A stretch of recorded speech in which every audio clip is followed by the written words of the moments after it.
Welcome back, everyone. We hope that you had a good break. So, actually, are there comments from this morning from the chat room that we missed? I don't think we checked before we went to lunch. Is there a way to check? No, all gone. Okay, great. We will pick up where we left off. So we'll go back and we'll check in with those later and read them.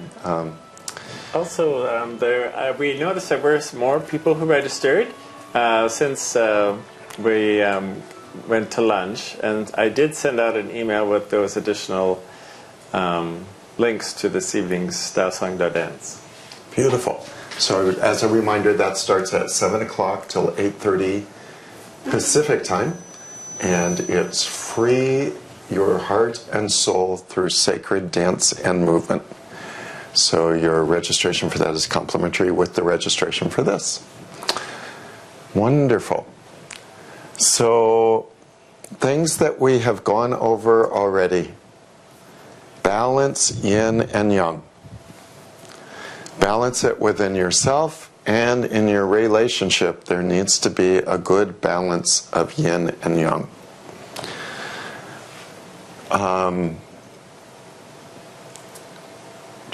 Forgiveness is the key to clearing soul blockages. Soul blockages are blockages that are keeping us from true love from this lifetime and other lifetimes where we've made mistakes and created impressions that come down through our soul lifetime after lifetime that are keeping us from finding true love or from having it expressed the way we want it to in our relationships. Yes? Yes. Anything else to add, Master Robert? Recap? Yeah. That does it. Okay. I have a question. A question, yes. Sometimes, and maybe if other people have questions. Maybe. So this is Lawrence. I wanted to ask, sometimes how do you know with the yin-yang balance when to concede and when to maybe put your foot down and say, look, I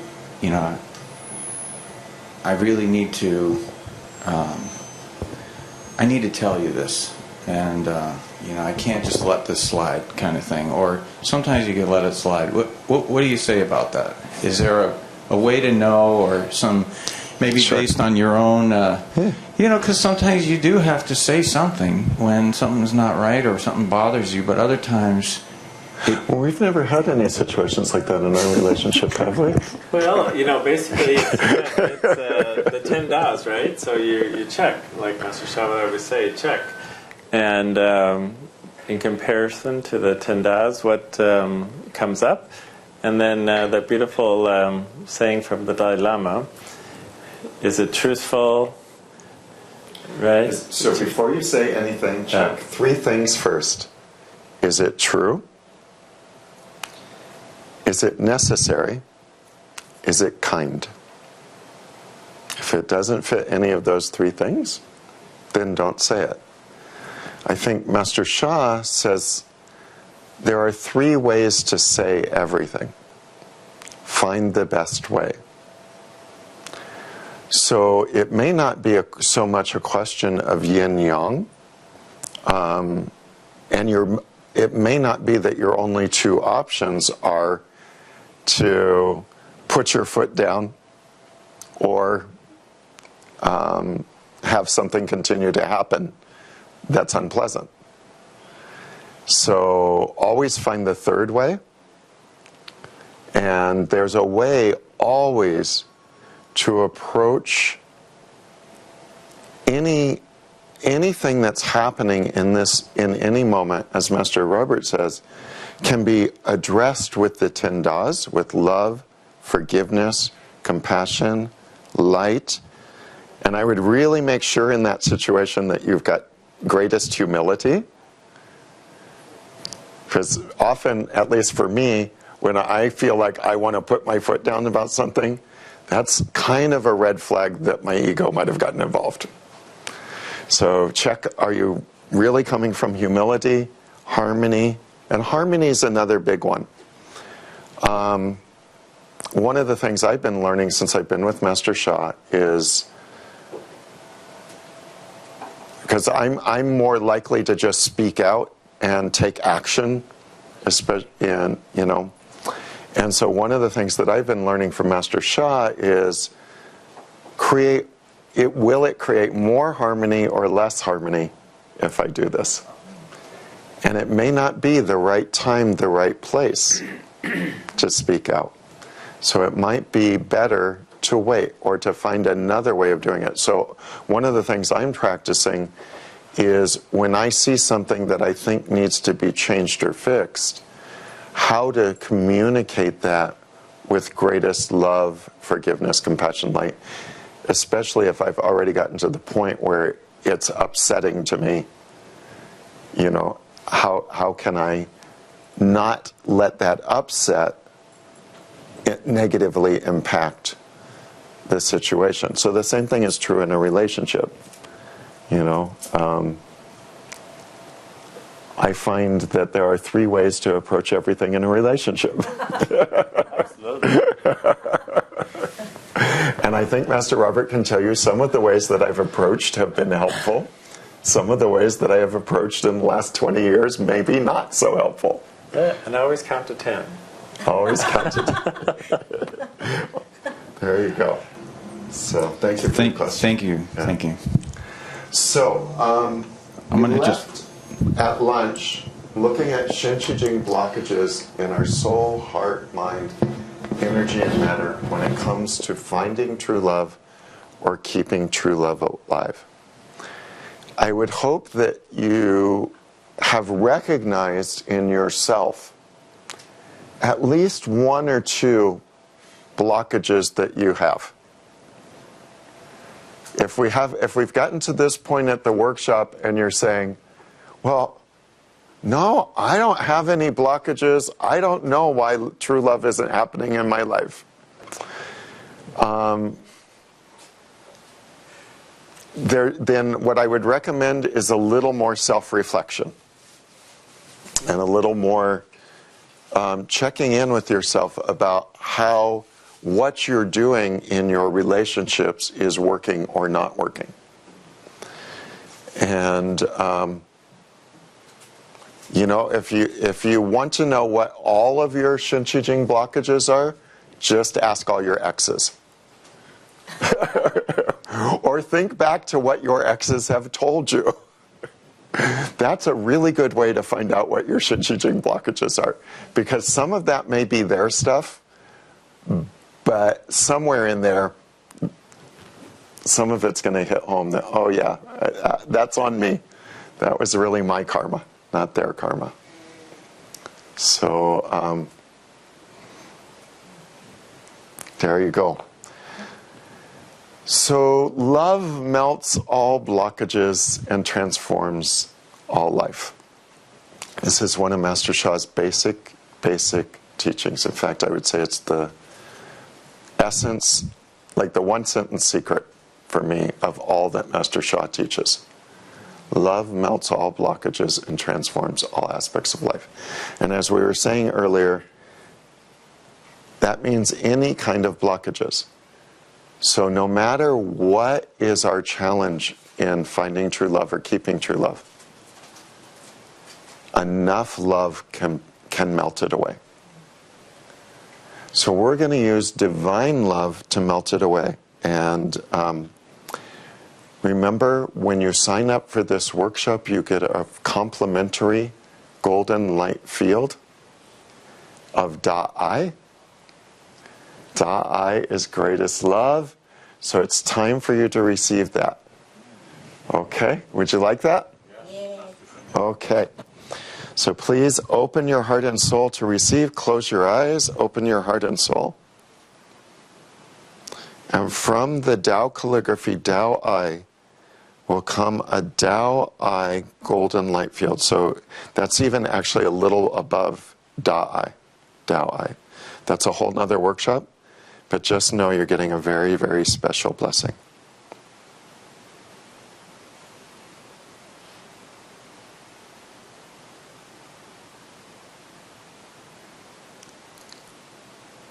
Tao order. Tao I golden light field for one relationship. So I need to stop for a moment. Close, as you have your eyes closed, think of the one relationship that you would like this golden light field for. It has to be another person or an animal.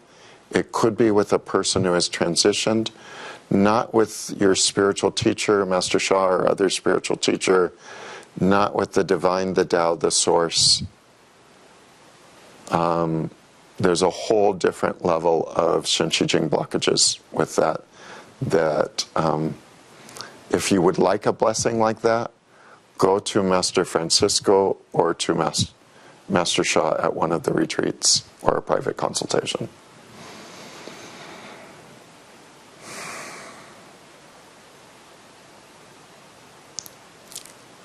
Tao order. Tao I golden light field for one relationship for each registered participant. Transmission. Hey yo hey yo yo yo yo yo hey yo hey yo. Hey yo hey yo hey yo hey yo hey yo hey yo. Hey yo hey yo hey yo hey yo hey yo hey yo. Hey yo hey yo hey yo hey yo hey yo hey.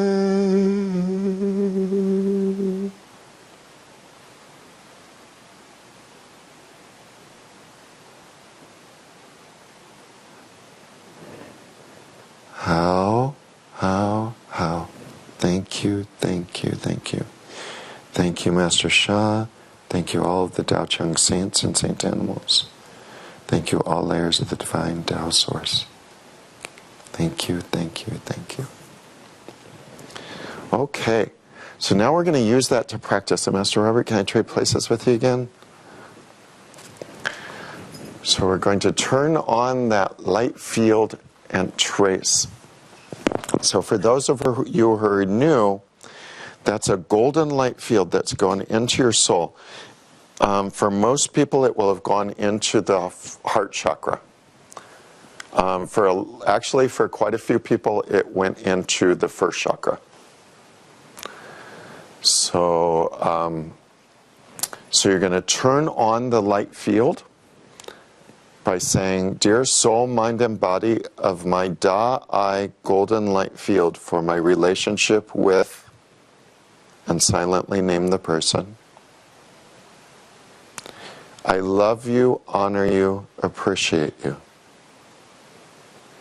Please turn on now. Help me to transform my Shen Qi Jing blockages in this relationship. Thank you, thank you, thank you." Tao,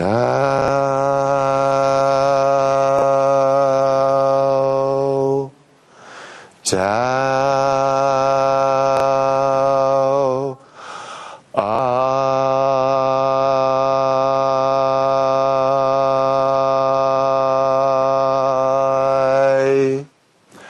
Tao,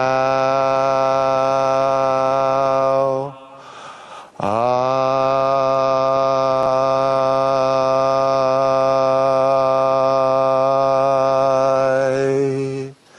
Tao, I,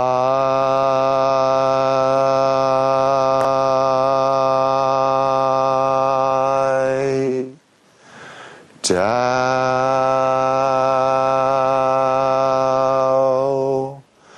Tao, I,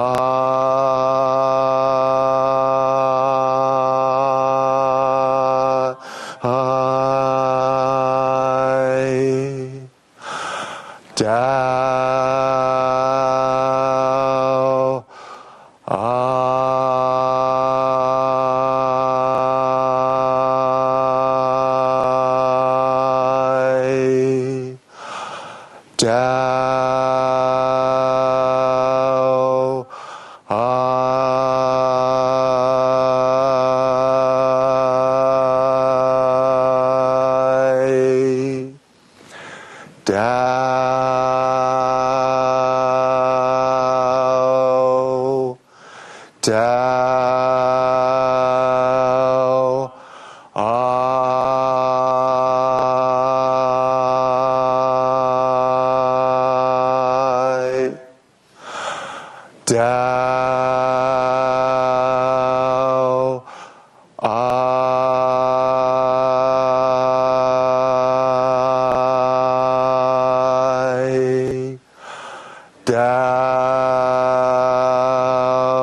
big Tao. Tao. Close your eyes. Go inside. Breathe. And think about, bring to mind your relationship with that person. Notice what you feel. Does it feel calmer, more peaceful? Is there more light there? Just notice.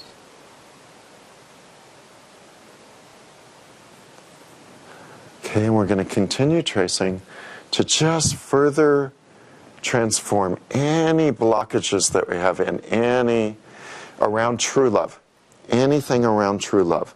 Whether it's karmic blockages, where we've got this same pattern that's going on again that we want to transform. Like one of the ones I remember when I was younger, my women friends would always say, "Oh, I always attract the same kind of guy." It's like different relationships, same thing, over and over again. That's a karmic blockage. Or, it could be, I know that I have self-love issues. I want to transform my self-love issues. Or, some people have anger management issues in their relationships. There's all different kinds of ways that karma can play out, that mindsets can play out. So if you have any heart blockages that are closing your heart, broken heart, sad heart, bitter heart, if you've gotten bitter over the years, that happens to people. Any mind blockages, if your reaction to true love isn't, "Hey, that's great, wonderful, I just want to I want to create more and more of that in my life," if there's another conversation that goes through your head about how it's not possible, it doesn't happen for me, love's, when I was growing up, there were two songs. One was "Love Stinks" and "Love is a Battlefield." Those are definitely mindsets, attitudes, and beliefs in song. So if you relate to those songs, if you've spent time in your life singing those songs, then this is the time to clear all of that up. Okay? Here we go. Dear soul, mind, and body of the Tao Chung calligraphy, Tao I, we love you, honor you, appreciate you. We know that love melts all blockages and transforms all parts of life. Please transform our own Shinchijing blockages around true love. Help us to see true love in the same way the divine does, as a special gift from the divine, and having a true love relationship as the joyful journey of a lifetime. Thank you, thank you, thank you. Tao,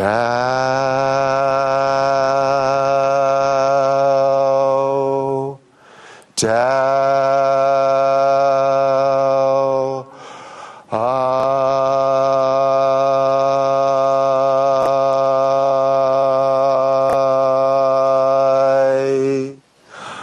Tao, I,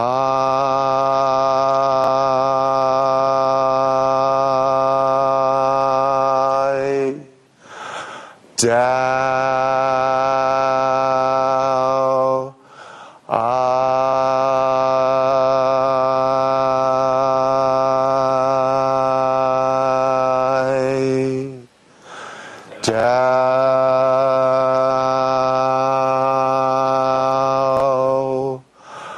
I, Tao, Tao,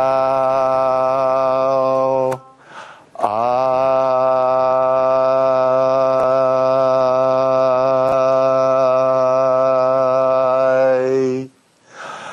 Tao, I,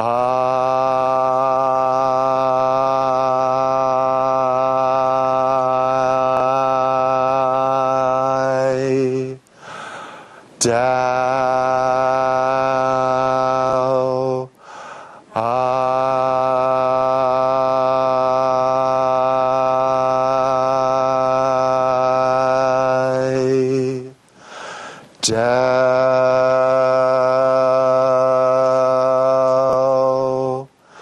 Dao, I,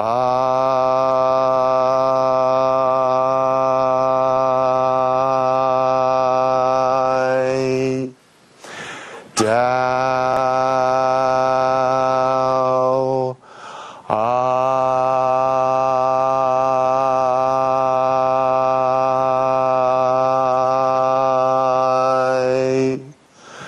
Dao, I,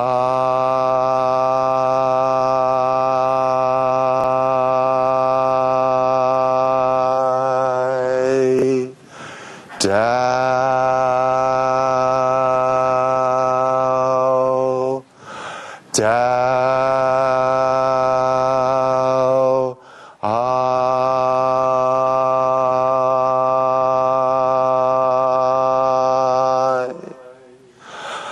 Dao, I,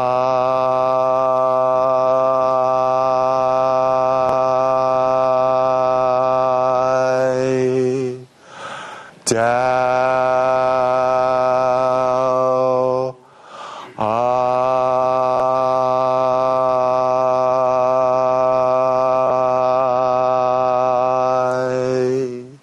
Dao,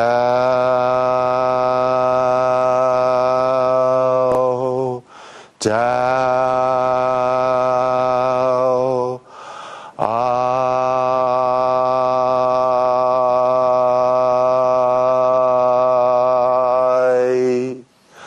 Dao, I,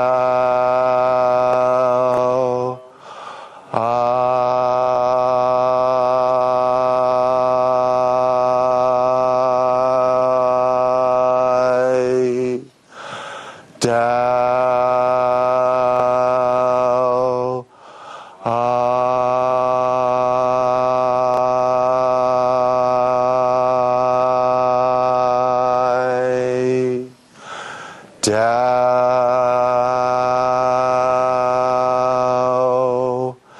Dao, I,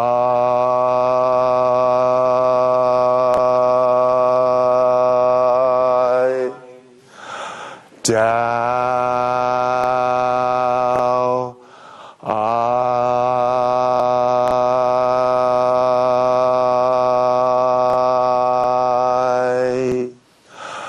Dao,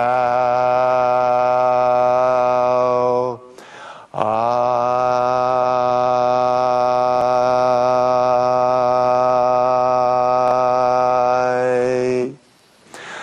Dao,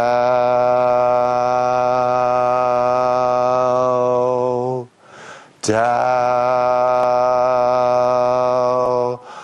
I,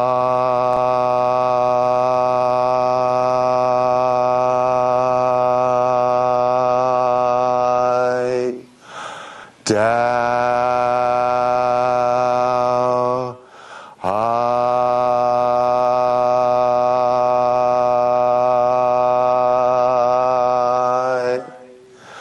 Dao, I.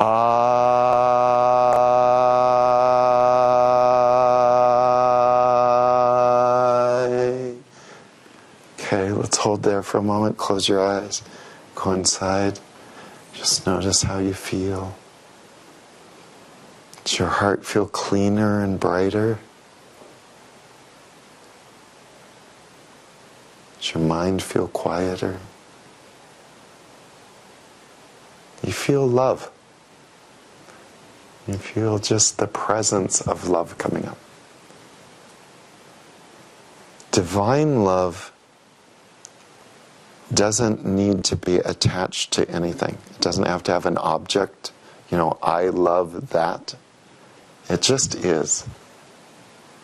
So you're just in the presence, the condition of love. This is what we're cultivating to bring to our relationships, to find true love. that we're walking in the divine presence of love. And it just flavors everything that we do. Our words, our thoughts, our actions. Then we're a joy to be around. People, you'll be the honey pot to the bees. You won't be able to stop them from coming to you because you're love, and everybody wants love. Your partner will just want to be with you because you're being love. So I wanted to talk a little bit about forgiveness, something I didn't mention before lunch. In order to be free of any negative entanglements with those we've had relationships with, we have to completely forgive them.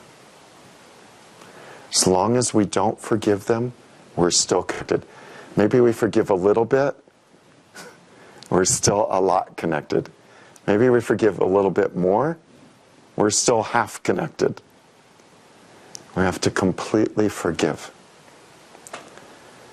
And, I know a lot of times in relationships, people do very unpleasant things. People can be abusive. They can cheat on you. They can lie to you. They might have a drug or alcohol problem that completely destroys your life. They could cause you financial ruin. Any number of unpleasant things. No matter how unpleasant it was, we have to come to a place in our heart and soul where we can forgive them. Not what they did, not saying what they did is okay, but forgiving that it happened. Forgiving the person and letting go of it. It doesn't mean stay, if you're in a relationship with someone who is ruining their lives and your life with a drug or alcohol problem, you have to stay there with them. Or if they're being abusive emotionally or physically, I'm not saying stay there with them. Go as far away from them as you can. And love them and forgive them. Don't be unsafe. Put yourself in a safe space, then love and forgive. And I'm not saying you have to leave somebody who has a drug or alcohol problem. If you can stay together and you can work it out, and they want to get help, and you're helping to pull them out from the hole they've gotten into, that's wonderful. But as my friends in 12 Steps and Al-Anon used to say, if you're giving them a hand up from their hole and they're pulling you down into the hole with them, you're not helping either of you. So be wise. The Buddha said, use skillful means. So we want to forgive all the past, anything that has happened. And part of that forgiving is understanding that in other lifetimes, we very well may have done exactly the same thing to someone else. And that's why it's coming around back to us. In California, we have a very easy saying for karma. What goes around comes around. So what you put out lifetimes ago maybe is coming back in this lifetime. Many of us who are on the spiritual path, we chose this lifetime to clean up all of those messes. How do we clean them up? With love, forgiveness, compassion, and light. So if anything unpleasant is happening in our life, it means it's our job to bring more love, forgiveness, compassion, and light to it. It isn't about fixing everybody else or anybody, fixing my husband, fixing my wife. It isn't about that. They're not broken. They're on their soul journey, learning what they're learning. You're on your soul journey, learning what you're learning. Our job, if we're with that person, is to love them unconditionally, to forgive them unconditionally, and help them lift up. If you can stay in the relationship and heal the relationship, great. Then you don't have that karma following you around in the next lifetime and the next lifetime. I always say to people, that my clients, they're like, do I really have to forgive them? Do I really have to make this? Yeah, I don't want to deal with that one. I'm like, it's your choice. You can do it now while you're very conscious and you have all these tools at your disposal. Or you can let it sit and then come back next lifetime and guess who will be there in your life? And the pattern will only be deeper and you won't have these tools and it might get even messier and it may take many, many lifetimes to clean up what you could clean up in this lifetime now. So we're going to trace Da-I again to clear up all of that kind of stuff. We're going to do forgiveness practice first. Dear soul, mind, and body of all souls that I have hurt or harmed or my ancestors have hurt or harmed in any way, especially when it comes to true love and relationships. And if you can think of a pattern that's there in your life, all the souls that are related to that pattern. We love you, honor you, appreciate you. Please forgive us. We deeply, deeply apologize for the mistakes we have made in this lifetime or any other lifetime that have hurt you. We know that asking for forgiveness alone is not enough, so we will serve, serve, serve to make others happier and healthier with all of our heart and all of our soul. We humbly ask for your forgiveness. Thank you. Dear soul, mind, and body of all souls who have hurt or harmed me or my ancestors in this lifetime or any other lifetime. We love you, honor you, appreciate you. We forgive you completely for any hurt or harm you have caused us or caused our ancestors. We wish only to live in love, peace, and harmony, now and forevermore. Okay, tracing together. Tao,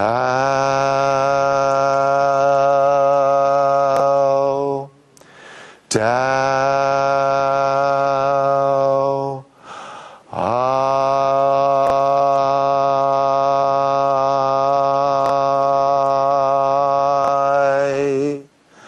Tao, I,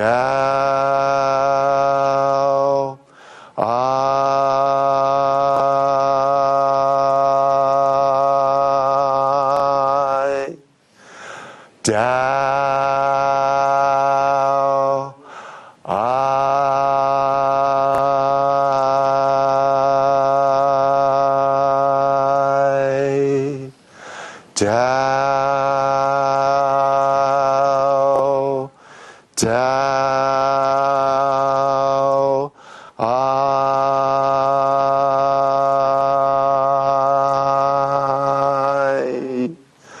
Tao, Tao,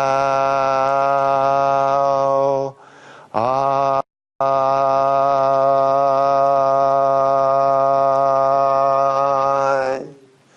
Tao, I, Tao,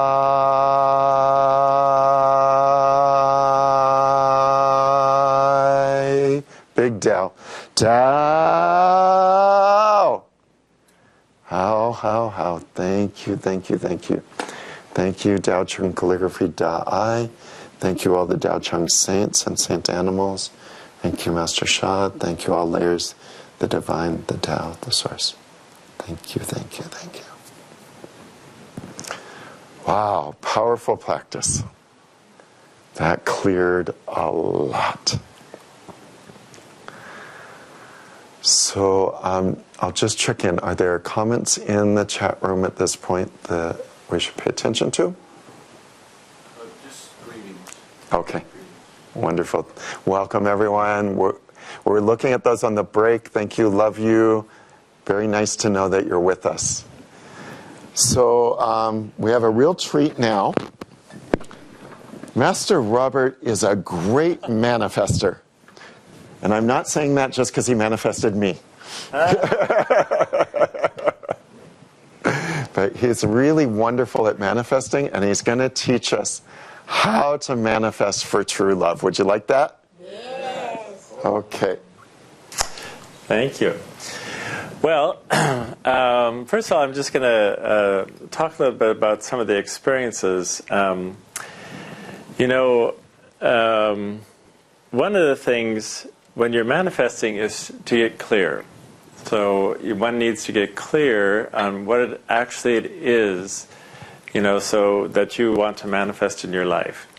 And first things come as we know, through Master Sha's teaching, from the soul. So it's out there in the ethers, right? It's out in the Tao. Everything is possible.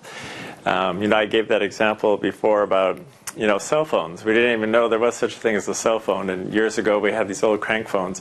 But, I doubt that my grandmother could ever have fathomed that, to be running around with this little phaser thing, talking on the cell phone. So, again, everything is already there. So whatever qualities you're looking for in a true love, that person exists.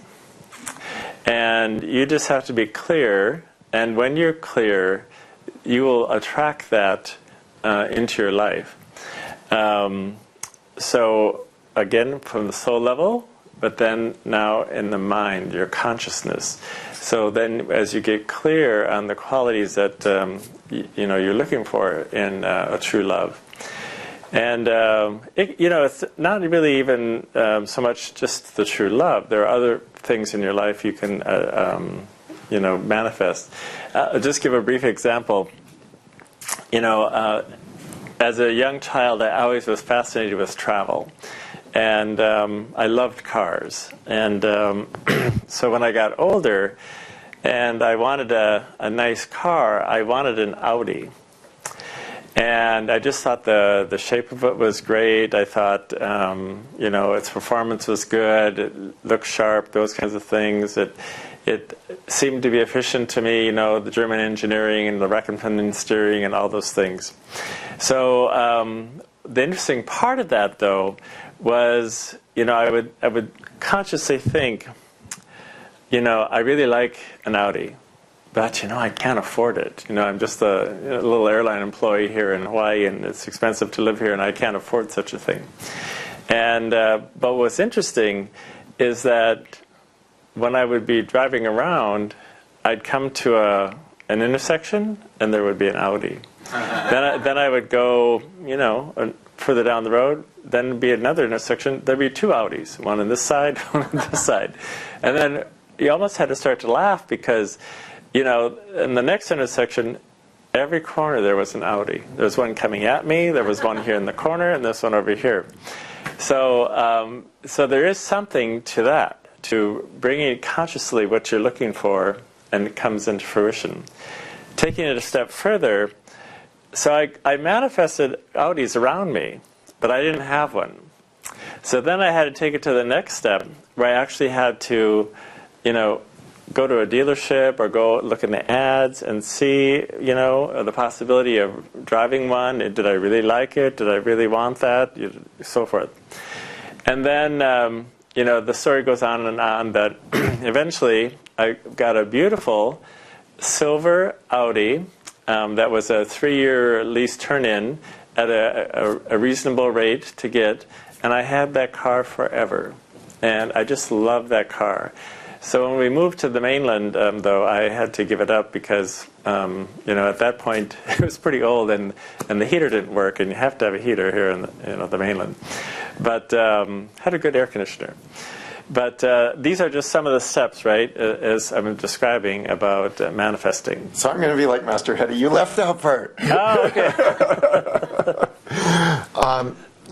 So because he was actually actively working on manifesting when this happened, and we were at a workshop for manifestation, and he was manifesting the Audi, and there were 3 of us in the car when we got up to the intersection, and 3 Audis came like this. And we're just like, oh my gosh, that's great, but now you have to actually see yourself in it, driving it, and really visualize that and manifest the experience of driving it. So that's what his brilliant friends told him. So then he did. He started test driving them. Sure. But none were right to buy. Right? So he manifested exactly what he was, that I'm driving Audis. He was driving Audis. Didn't own one, but he was. So then we're all like, wait, now you have to see yourself buying it. And, like, visualize yourself writing the check, signing the contract. So then he went back, and so then he visualized himself doing that, found the perfect one that was the right one for him to buy, purchased it, and ended up with the Audi. It's important, I think, for everyone to know those steps, because if you're wondering, that could explain why your manifesting isn't working. You know, maybe you're not seeing the whole picture, the whole process. Yeah. Yeah. Thank you. Yes. Well, and so, you know what, I was chatting just the other day with my friend Allison. She said, you know, actually, Robert, you manifested me. I didn't, you know, manifest anything. I came into your life as to be that conduit, that person that helped you with the whole process, as far as, you know, coming to the church and then meeting Shunya. And but during that process, though, and as I mentioned to you, for those who haven't heard the story, so we went to Unity Church, not knowing each other, and we met each other there. And but at the time, before I went to church, there was this whole process where I would, you know, take these long walks and these hikes and so forth, and just really get clear, you know, what it was that I wanted in you know, a partner, in a true love.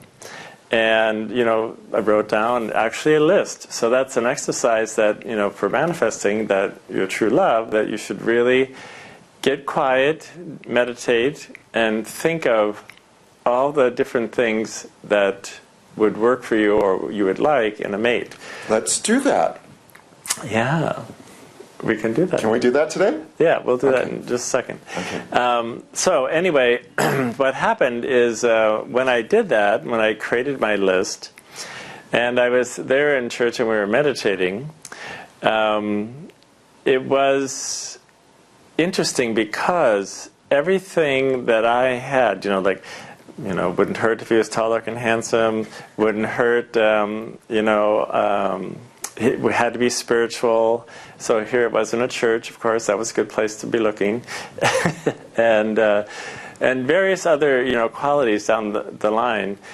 And, you know, I had to also be realistic because, you know, we've been together now 21 years, but, you know, I was like 40 when I started, you know, looking really for the true love. So it was going to be someone that was older and so forth. So someone more simpatico with my age group and that kind of thing. And the one thing, and we tease about this, the one thing that I didn't put on my list, you know, because I worked in the airline industry and I traveled a lot and went on a lot of trips and, you know, a good travel partner and that kind of thing, was a light packer. Because the only argument that we've ever really had is about packing. We took a trip to Europe, and you know, as an airline employee, you fly standby, so you just have your little roll-around bag, and you may get a seat, you might not get a seat, you might, you know, be running from airport to airport or plane to plane or something, you know. And we've even ridden jump seat on a few airplanes just to get out of town. But at any rate, he was like, oh no, I have to have 2 full bags, I have a lease, and, you know, I have a change of outfit, and the whole 9 yards. And I would be like, well, couldn't you just mix and match, like have a color theme or, you know, something like that, so that you wouldn't have all these clothes? And he's like, no. And it's like, you can't take all those bags. Yes. It's like, no. And so it became a little situation. But he came to realize that it would probably be better to travel light. So, yeah, it was a spiritual journey, of course. So, Yeah. So manifesting. So a list. So if you want to, maybe we could just take some music, light music. Maybe. Can I just ask you a question? Yeah. It sounded like this is just a small question. It sounded like the point that you were making, though, was that you need to be specific, and so much so the example was that you left one thing out of the list, and then what you get is exactly what you put out. If you don't put it on the list, it won't come true for that aspect. So you really have to be specific. Well, it all is in the purification process, right? So if you're being specific about all the things you want and how you want it to be manifested, and if you leave out something, then that's something that's okay. Oh, I never thought of that. So it's something that then you would have to transform through your life, whatever part of that is. And again, no one's perfect, right? So we're all here. We're not here on Mother Earth unless we have something really to work out. So, however, you can lessen the things that you have to transform or work through as you whittle it down to what you would like in a true love or a partner. For example, if one's a vegetarian and one eats meat, and that's not a big, huge thing, except that if you're living together, then you're always, one's cooking this, one's cooking that, and it's not really, conducive. It's not as easy. It's still something you can live with, but it's not as easy. So those are just little things that when you get more and more specific, then there's less. I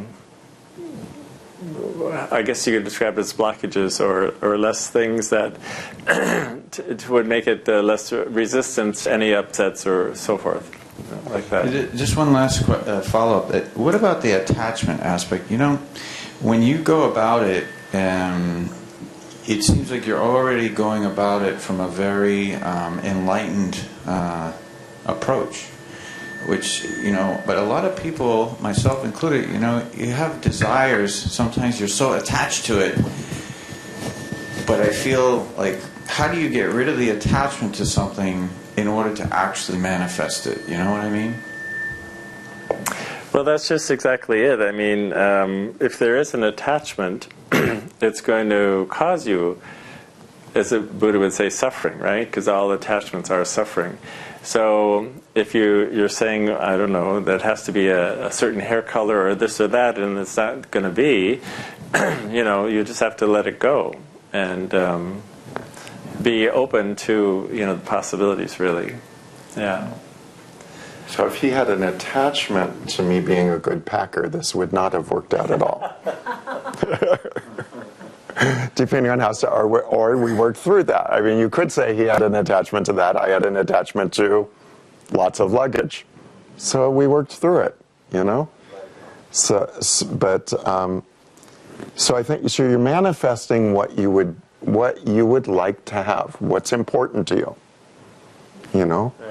If it's not important to you for the person to, like for me, it never would have come up in, I don't care how much luggage you take with you. That would not be on my manifesting list. Yeah. And the other thing, a principle, which is kind of interesting actually in itself, is, in many techniques for manifesting, one of the things you want to do is you want to create that list. You want to have that down as to what it is you're trying to create. It doesn't even have to be a partner. But when you manifest something and give it consciousness and give it love, you do it for 33 seconds. So that's important because you do it for 33 seconds and then let it go. It's kind of like that whole thing about the butterfly. If it's meant to be, it'll go, but let it go, and if it comes back, wonderful. So you're sending this out into the universe.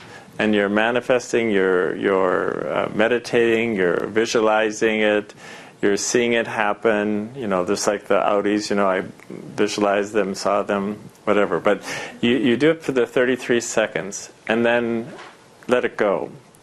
And then it's like a wave, and it keeps coming back to you. And each time it's more and more refined. So there's that. And then the beauty of it is that, Master Sha has a sacred code, right? And it's a healing code. It's for soul language and various other things, but also for manifesting. So it's 3396815.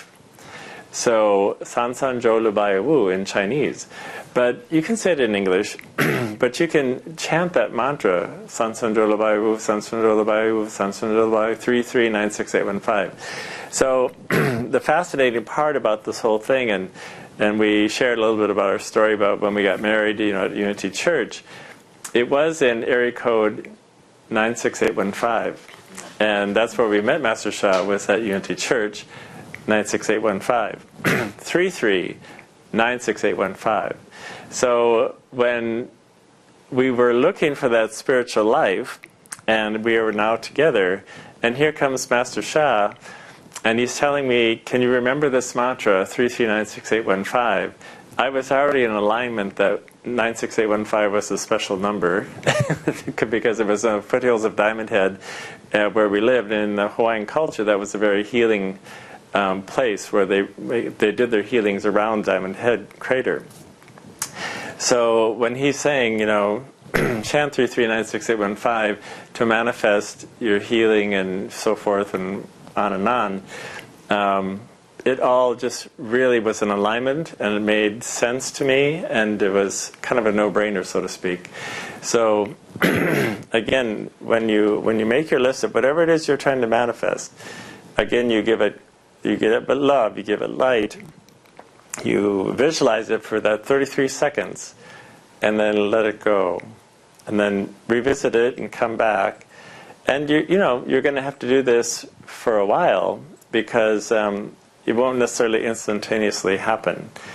So, as I said, meeting Richard, having this list of qualities that I wanted or desired, then when I met him in church, then I had to trust that it would all happen. Like he was saying, we would see each other at another time. It just worked out that when we went to this event, that this book club, there was only one seat left, and it was next to him. And we just all came together, and it met, and we met.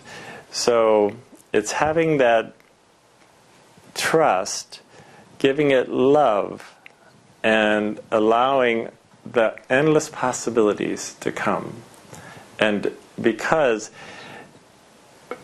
it is there in the universe, it is in the Tao, everything that can be created is there.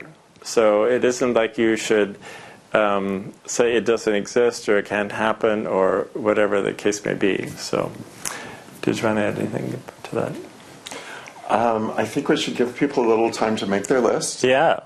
And then do the practice. And we'll do the practice several times throughout this weekend of manifesting for 33 seconds. Yeah.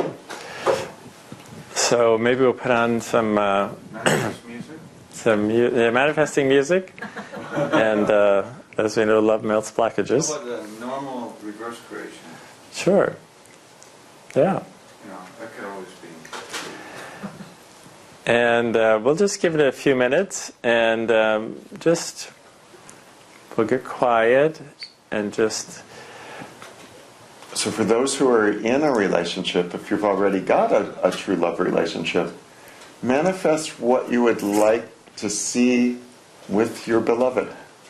What are the things that could make your relationship even better, even more richer, fuller? And that's what you would put on your manifestation list now.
生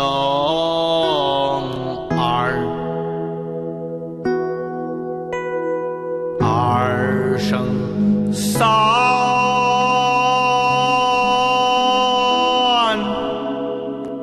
三生万物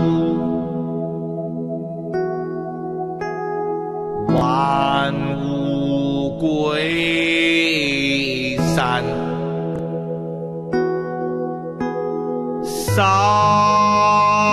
归二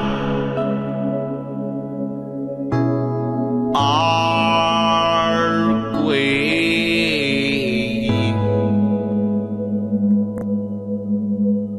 一归道生一生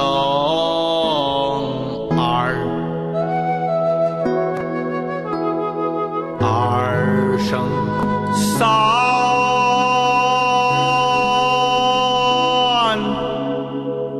三生万物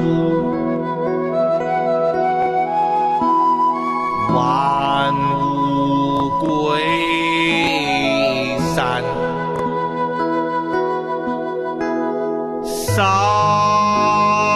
归二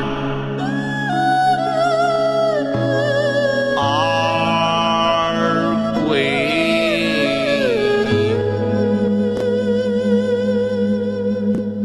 一归道生一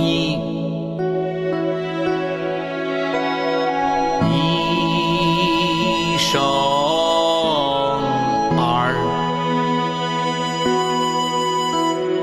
二生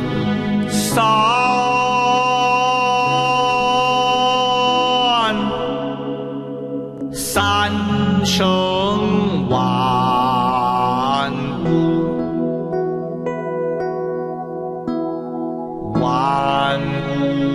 归三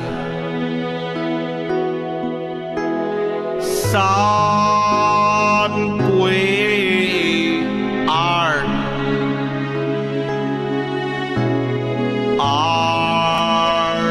归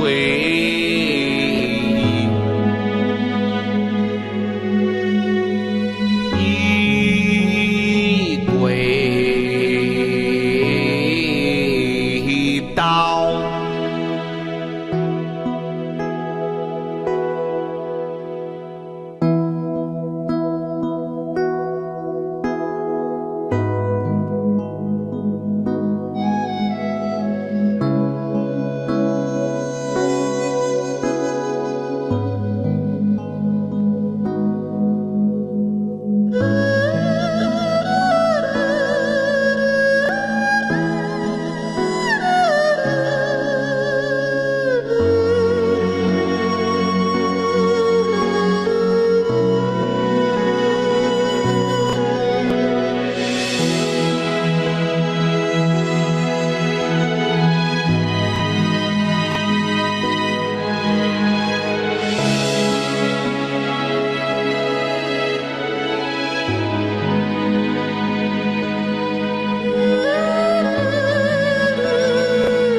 三归二，二归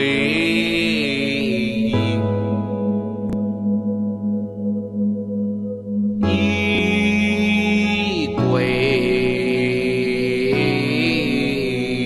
道，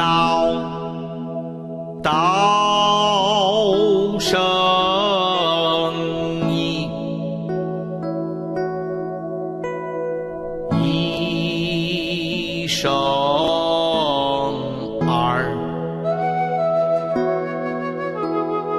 二生三，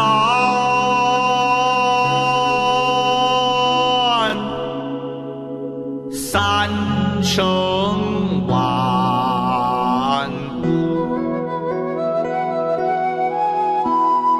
万物归三，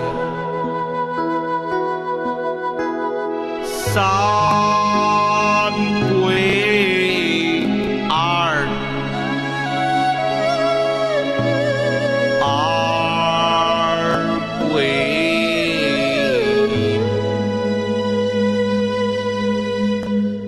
一，一归道，道生一，一生二。How. Thank you, thank you, thank you. I'm a little concerned because nobody in the room was writing. You were. One person was. Okay. So again, if you So take a moment. If you were just visualizing and thinking about it, take a few moments and write down. So if you're looking for true love, what are you looking for in a true love relationship? What would you like to manifest? If you're in a relationship and things are not so great, what would you like to manifest that's better? If you can't even say, oh, this is what I want, you can only say, this is what I don't like, I don't want. You will never get to what you want. And even if you're in a good relationship and your true love, you've found your true love, if there's another, phase, that you'd like to see it go up higher, or however that looks for you, then write those down. Anything. I mean, if you wanted to have a better home life in the sense of a nicer home or whatever manifestation or whatever it would be, but thinking in terms of your true love, how you could enhance that true love relationship. An example for us is I just wanted some more time with Master Robert because we don't have much time together. So I wanted to manifest just having time in our relationship to enjoy each other, to enjoy our company. So this Valentine's Day, we're going to do that. We're going to take the day off and spend time together. So it could be as simple as that.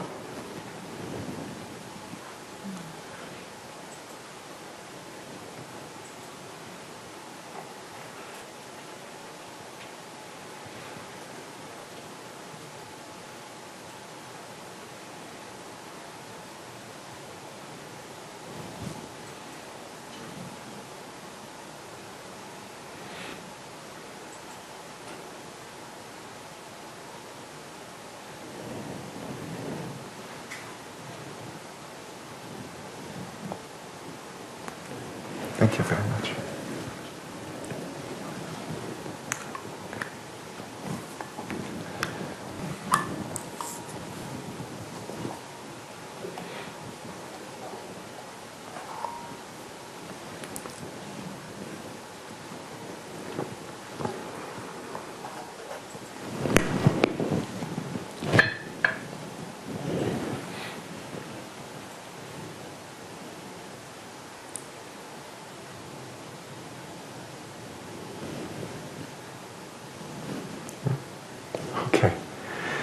So bring that to a close.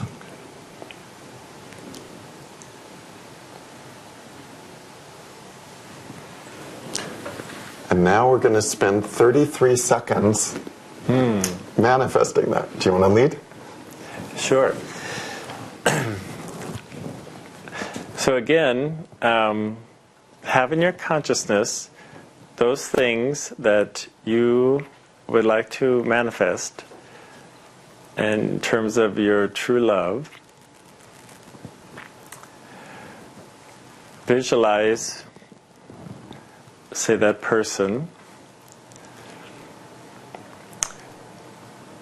All of the many aspects that you've described on your list of things you'd like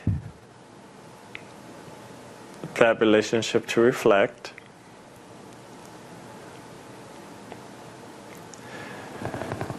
Surrounded in golden light, see it happening.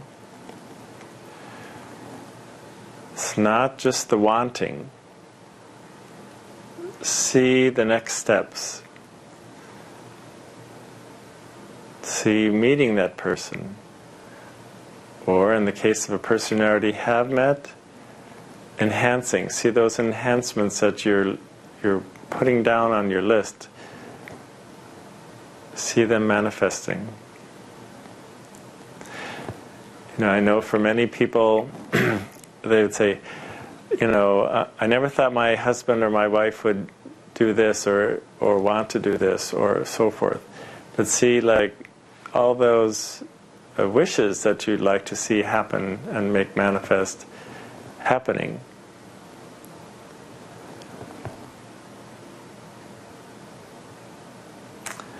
"33 seconds. And I'll time it. Start.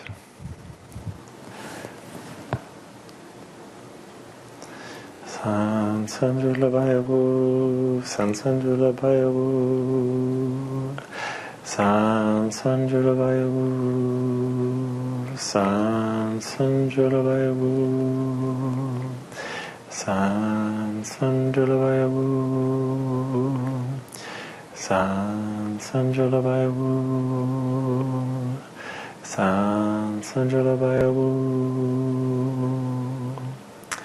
How? Thank you.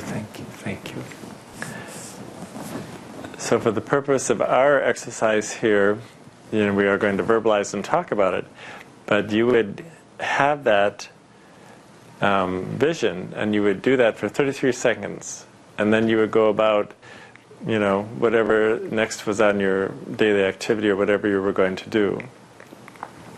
Then throughout the day, you can come back to that, and again to that same visualization and the list and the manifestation that you'd like to have, and just center yourself, get clear, and meditate on that, and then let it go. And then it's amazing that that field that you've created will then attract what you're trying to manifest. So who would like to share about their experience with that? Maybe what you're manifesting? And on the chat room, please, if you're willing to share with us, and we can manifest with you. We'll co-create this manifestation. Go ahead. You have 2 Dishans in front of you. That's a lot of manifestation power.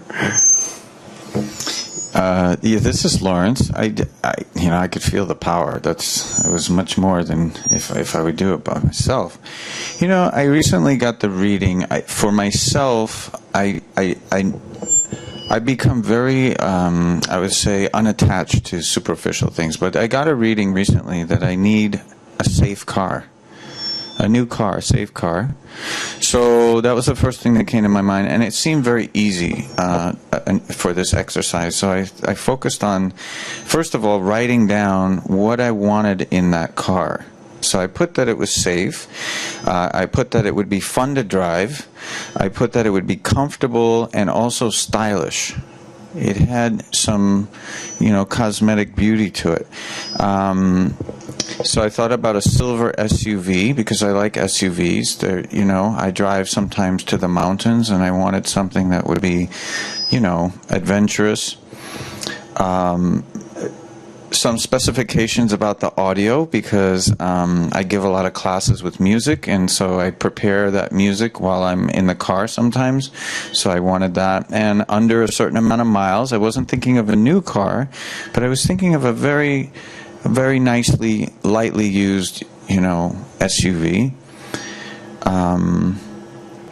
Good gas mileage. That was basically it. Silver, fun to drive, comfortable with all the comforts, and then when we did the exercise, I first of all pictured looking around it, almost like there was a camera going all around it, and seeing the glare of the light off of the hood, and how beautiful it shimmered, and it looked just beautiful. And then I pictured also my girlfriend and I inside it, so it wasn't just me or even her driving it, something safe for her as well, that she could drive, as well as me taking it, going to the mountains, maybe going on a hike or a ski trip, and feeling how that would feel.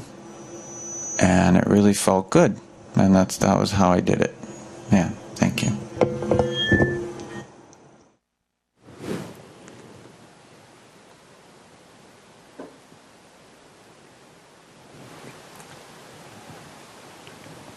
Anybody in the chat box? So, Katya Lehman, that was extremely inspiring. I had such a clear vision suddenly that I didn't know that my soul had such a clear picture of what she wants. Actually, I felt everything I wanted in the true love relationship are the things I want for myself.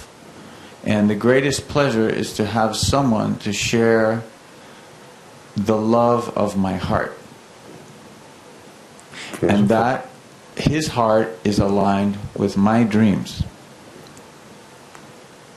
Very nice. How? And then Master Janine, she wrote, "Hello, dear Master Barbara, love you. Love this practice, tracing.io." That was from earlier, sorry. So they're still coming in. Gloria, thank you so much, Master Robert. Love the manifestation exercise. Love doing it with everyone. How? That's it right now. Okay. Okay, so the things I heard Master Robert say: be specific, see yourself in it, have the feelings of the experience, make it real for yourself. And as Master Shah would say, see it as though it's already done. Mm-hmm. Put it in golden light for 33 seconds, and then let it go. Did I get it? Yep. Okay. Beautiful. So we'll look forward to hearing stories of the manifestation of your dreams. And Lawrence driving a new car.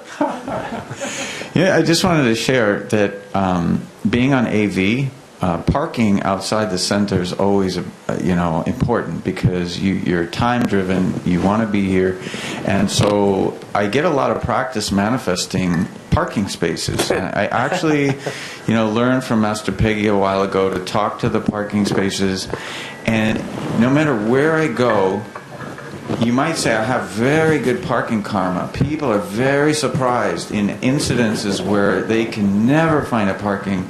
There's always one right there, right next to the restaurant. Just like last night, I went out, boom, right there, or right next to the center, or right next to... And of course I check with guidance, but I actually thank the parking spaces, not just for me, but for the service that they provide everyone. And I create a very good relationship with them. And I'm not attached. If I get one, I don't get one. But just like you, Master Robert, your story with the Audis, I see it happening for somebody else first. And my recognition of that, I think, is key. I recognize that that is the sign that it is coming. It's not about, oh, he got my parking space, why didn't I get it? It's more about, oh, somebody got that space, that means it's coming to me too. And when I do that, I actually reinforce the visualization, and then it comes. And then I go around the block maybe one time, and boom, there's one even better than I would have had if I had the first one. So anyway, thank you. I just wanted to share that, and now I'll work on the car. Great. Okay. Good. And then when you get the car, work on what you'd like your true love relationship with your girlfriend to be like. Right. I did. I wrote that down as well. Okay, good. More quality time, basically. Great. Okay. So, where'd that go? I need my notes. Hang on, I'll be right back. I think it went into the office.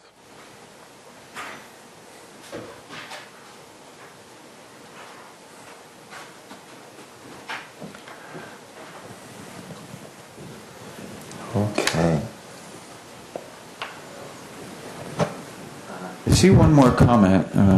William Page, thank you for this practice. I couldn't see the person clearly, but I envisioned us meeting and hugging and being happy we finally met. Beautiful. Wonderful. Yeah. So in that process where you're saying, I couldn't see them clearly, but then we finally met, that means there were Shinshijing blockages that were being cleared, and then you met. So that's good. In that process, you were clearing more Shinshijing blockages. Heaven is working very hard to bring this person to you. Yeah, beautiful.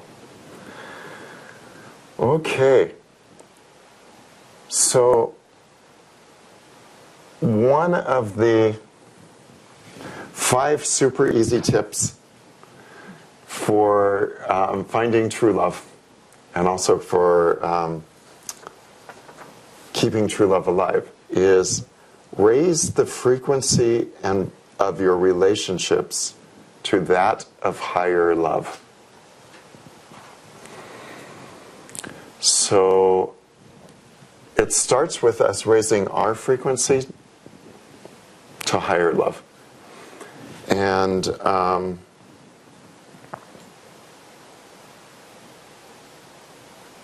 it's really important where we hold our frequency and vibration around relationships. So close your eyes for a moment. Relax.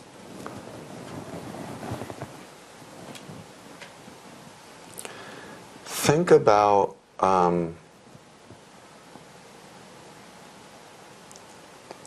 either the person you're in a relationship with now or the person who's coming for you to be in a relationship with.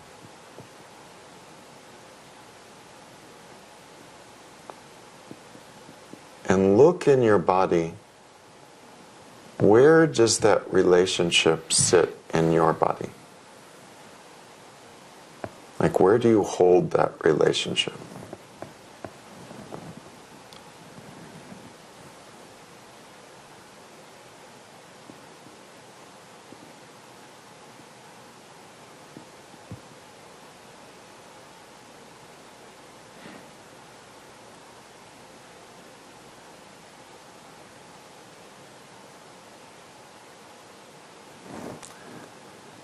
Now we're going to see golden light coming in through your crown chakra,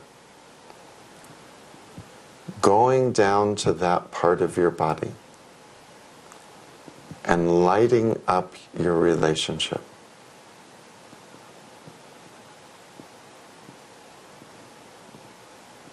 Relationship with someone you haven't met yet, that's coming, or relationship with someone that you're involved with now.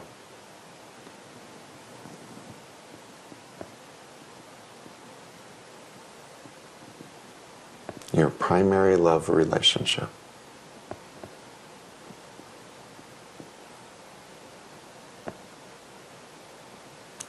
Golden light is pouring down from heaven, almost like liquid gold, pouring down through the top of your head, down into that part of your body where you hold this relationship.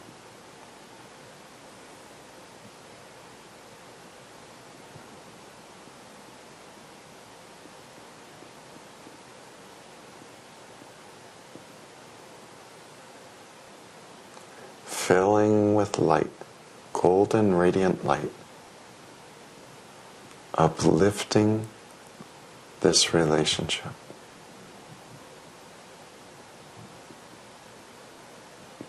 And the light gets brighter and brighter, more and more intense. Uplifting the relationship. So it becomes closer and closer to the divine, the Tao, the source.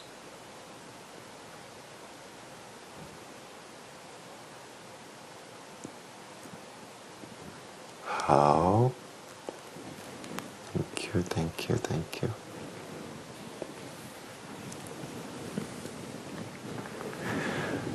So on the webcast, please share with us, what was that like? Where did you find that relationship in your body? What was it like to give golden light to that relationship? And in the room, what was your experience?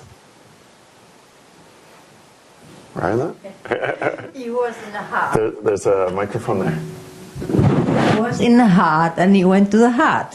See? So the light came to the heart. Yes, and then it went to the heart. See? There was the receiving heart there waiting, and guess who that is? So I sent it to my husband, right? So golden light came into your Yes. heart, and then you saw your husband's heart, Yeah, and it went into your husband's heart. That's- Beautiful. Yeah. Okay. Lovely. Lovely, lovely, lovely. Master Wei Ling, how about for you? There's a microphone there. I also feel in the heart, also around here, like between the heart and the throat. Yeah. Yeah, then like, yeah, see the light. Yeah, and it feels very expansive. So I feel a little bit like not here. You know? Okay. Thank you. How about for you, Candy?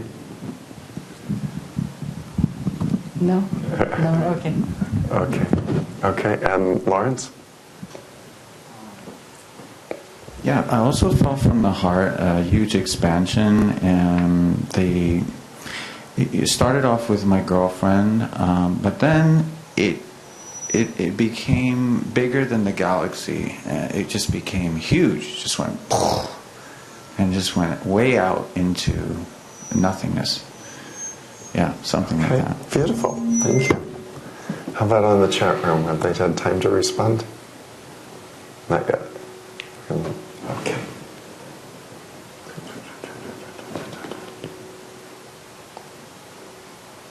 But it was very good exercise.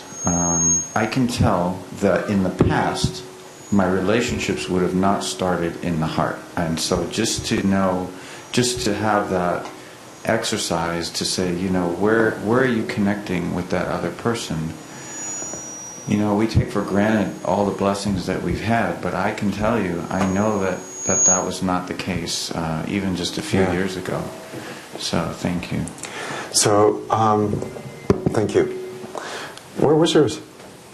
We said also in the heart, and what was beautiful is that it was surrounded with golden light, but it's, how to describe it? It was just, it was a pulsating and had texture to it. It was layers and layers and layers of brilliance, and just very fluid and very expansive and very loving, almost like, you might think of an embryonic womb, the baby in the womb, and just the fluid and that kind of stuff, but it was golden, and it was just surrounding this this feeling of radiating of love and light. Beautiful, beautiful. I was like, wait, it's not quite in the heart. I was feeling a little, and I'm like, it's not quite in the, where is it? And I was like, oh my gosh, in between the physical heart. And then I was, no, it's not right quite in the physical heart. In between the physical heart and the heart chakra, there's, in that space is the lingam. Lingam is soul temple. That's where I felt our relationship, was in my soul temple. And I asked, why is that? And in your soul temple, you have the Tian Ming, which is your heaven's order for your life. And part of heaven's order for my life is my relationship with Master Robert. So that's what I experienced in that. Yeah.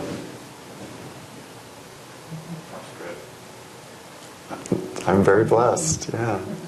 We're all very blessed. We all have heaven. You'd be amazed what's in your heaven's order.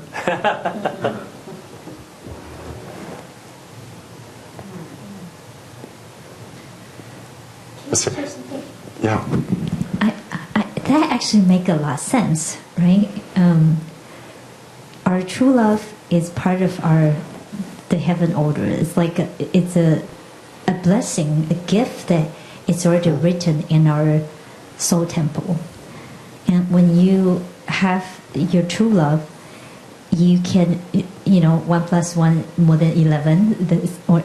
This infinite possibility can bring so many incredible services to the world. And that, because ultimately all of our Tianming, one of the core or essence is to be the unconditional universal servant. And it's a beautiful, your true love is the one, it's like your teammate, your best teammate, to carry out this and fulfill your purpose of your soul. Yeah, so beautiful. Thank you. And it actually kind of explains to me why I felt so driven about making sure that this workshop happened. There were so many blockages for this workshop, but it's because there's a different understanding of what the relationship is. It's not, I'm doing this and, this might take me away from what I'm supposed to do. It's like, no, that's backwards. This is what you're supposed to do. This is your expression of the divine on earth. You have every right to this. In fact, you have an obligation to clear your Shin-Chi-Jing blockages and have this kind of presence of love on earth.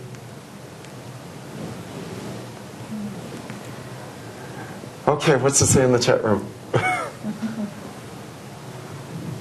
So, start with Master Katya.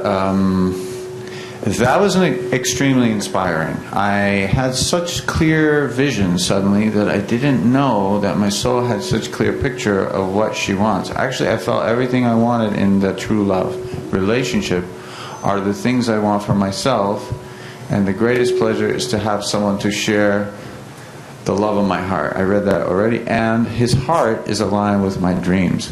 Yes. Master Janine was so very special to envision the true love relationship and radiate light to that relationship. So my part of the body was in my heart, so uplifted that relationship with light also in the heart. Master Katya, again, that was a huge blessing. It was first in the 6th soul house, and then it went to the heart. Good. Jinhua, I was with a guy, husband, and 2 kids. My mom on field, like in a field with nature. Everyone is happy playing. I send all the light warm to his body. Beautiful. Beautiful. William Page wrote, I felt the relationship in my heart, and there was pain in my heart. Was a pain in my heart. When I visualized golden light in that area, the pain went away. Thank you.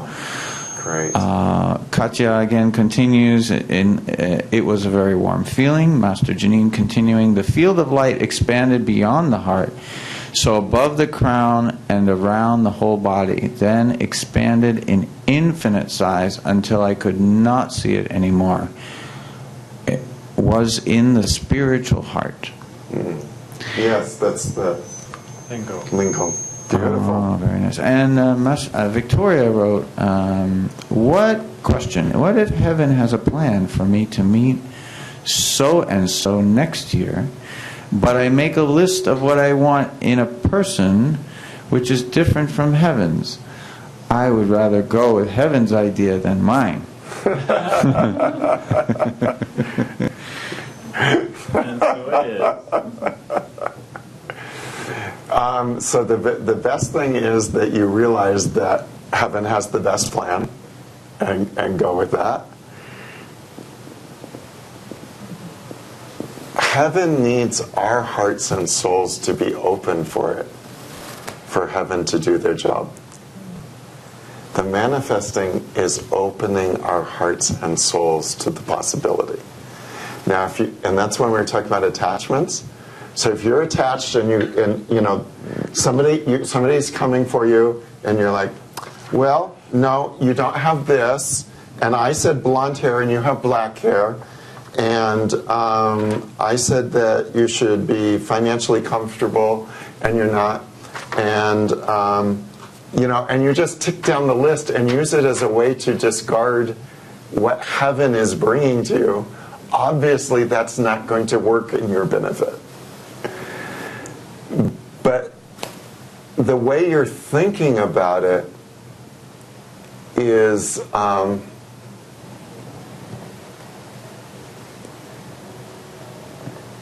it's setting up a conflict that doesn't even exist. It's kind of like when an 8-year-old says, but what if a dinosaur comes in and eats it? And I'm not saying anything bad about you. It's what our minds do. One of the ways that our minds and our ego, as opposed to our soul that's guiding us, is they come up with these scenarios that are problems, where there is no problem. In fact, our minds are, this is another one, we weren't going to talk about this yet, but I'll bring it now. Bring it up now.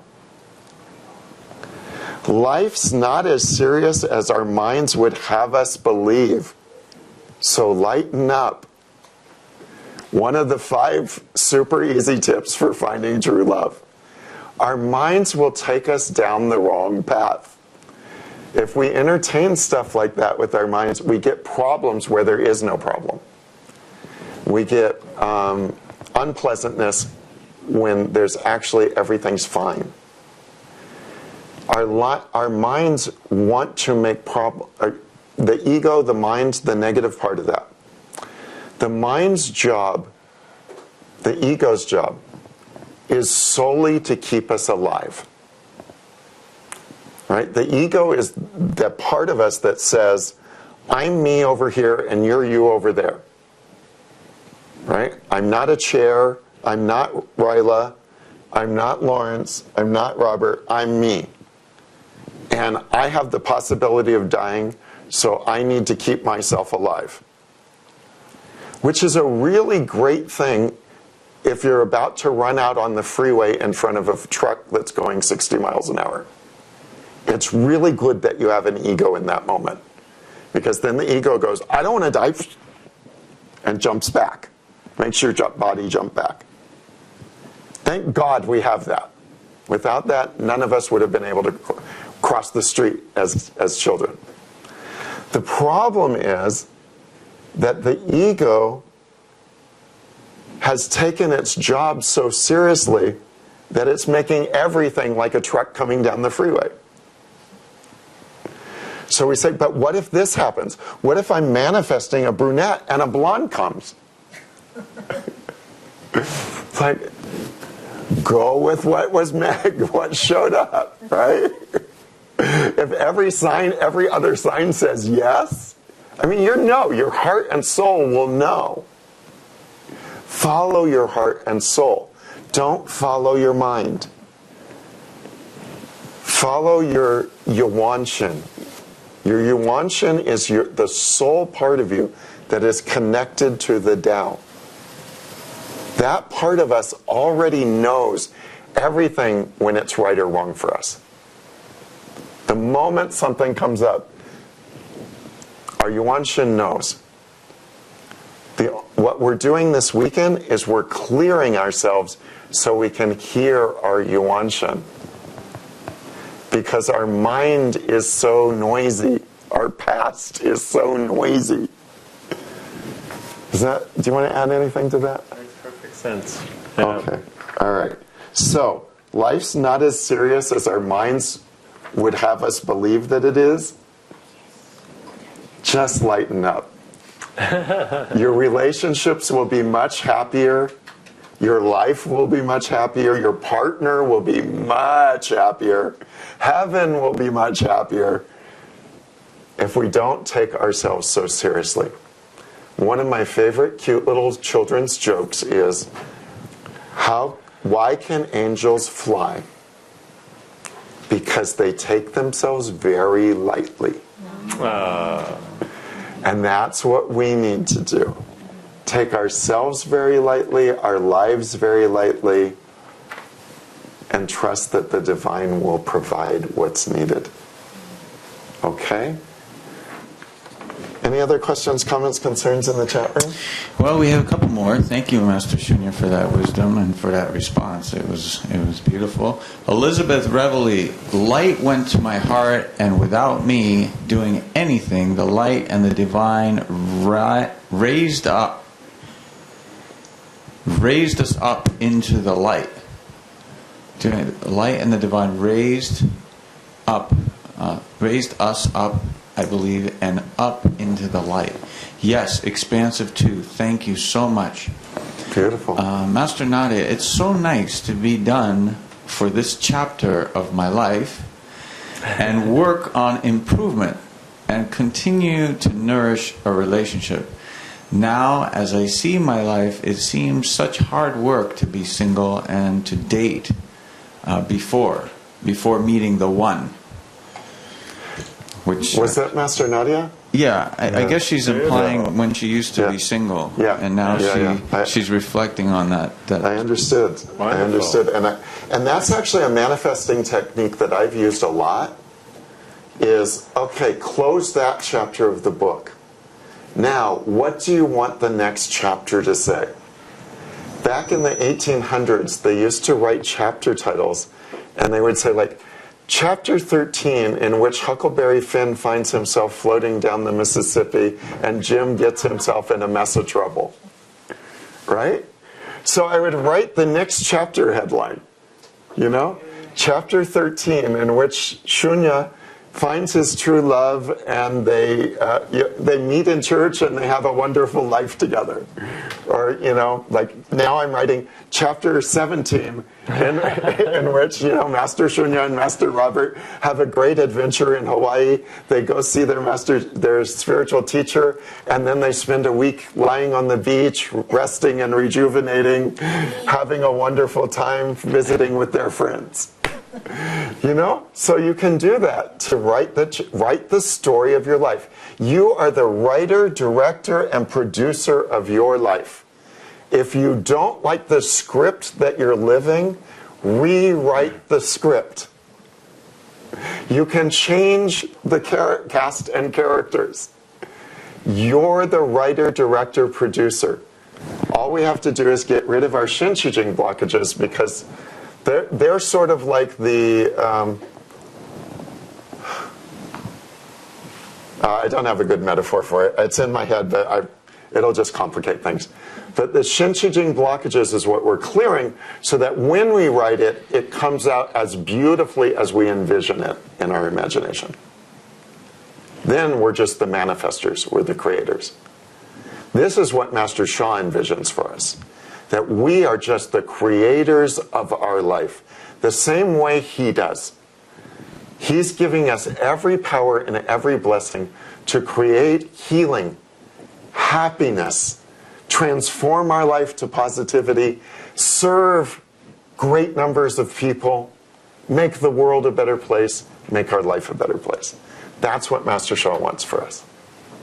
Yes? Beautiful. Absolutely. Yeah, I just want to say something. It's worth saying. There are many people, myself included, that we spend a lot of energy talking, thinking, and acting in ways that show what we don't want. Yes. And what I've noticed over the years is that our brains, some of us, are trained in that survival mode. It means I'm not going to put much effort into thriving and to getting ahead. I'm still stuck avoiding the things I don't want, and that pattern doesn't allow people to even get clear on this exercise, that clear focus into the future with like a positive image and this positive thing. So a lot of people, you know, I don't want to point out, you know, Victoria or something, but just like you were mentioning, our minds come up with things that are based on the past because we've been stuck in this mode of avoiding this, avoiding that, avoiding this. So I don't know if there's a blessing. I know this is a mindset issue, but in order to get everyone on the same page where we can all be abundant and all flourish, we have to first get out of that place where we're just catching up to, you know, we're not even at the quiet stage yet. We're still making noise about the pain of the past, the suffering, and avoiding that. I know that from the people.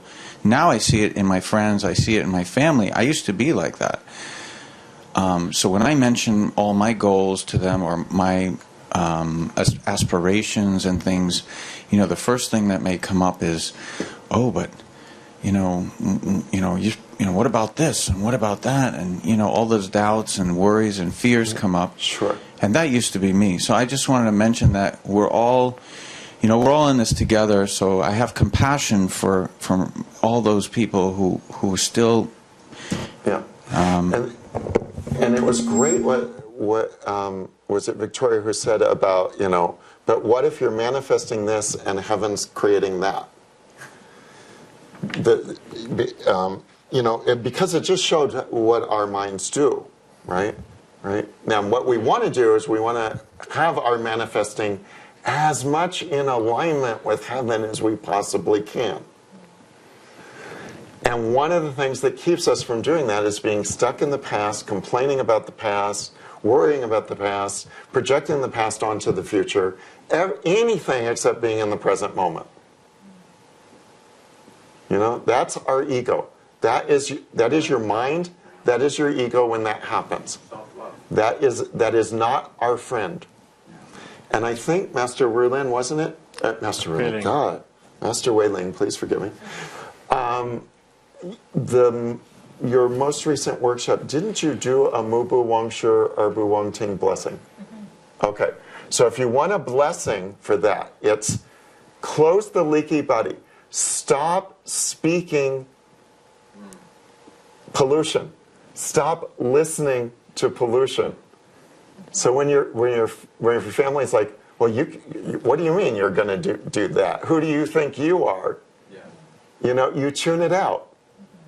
Your eyes stop seeing pollution. Stop seeing the negative. See the positive. See the possibilities.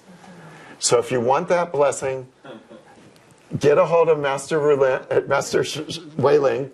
Master Wei-Ling. Yeah, call Master Robert. Call Master Robert at the center. Call 415-971. What's the honor fee for it? Each of them is 200. The total package, I think, is 475. 475. 475 for a blessing, for what you hear, what you see, what you speak. That will keep you from having problems with that. So, I want to talk a little bit before this is our last topic for the day, and it's a biggie.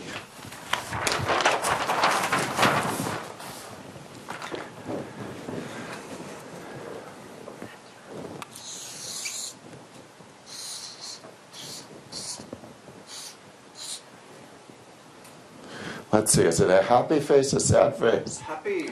I'm not sure. I have to think about this example for a moment. Be alive.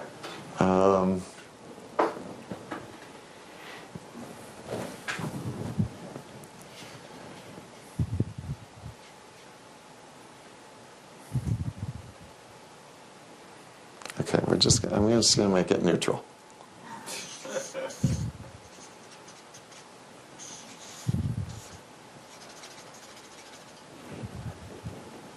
Okay. So here we are. And I hope this color is going to show. Well, maybe this is better color. So we have a soul. A soul can be seen as a golden light being inside of us.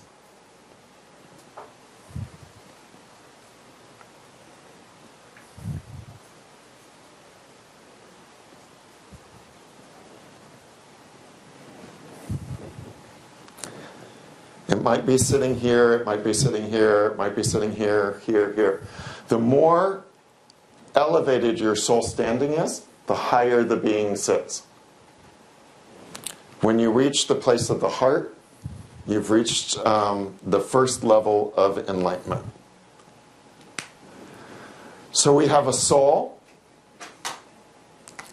we have a heart,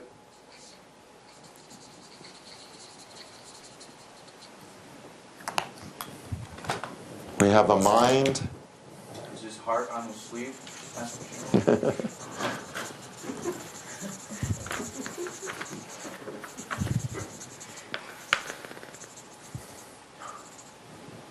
We have a soul, we have a heart, we have a mind. And if we don't have the true love, we haven't found true love, right? Then there's another soul out there.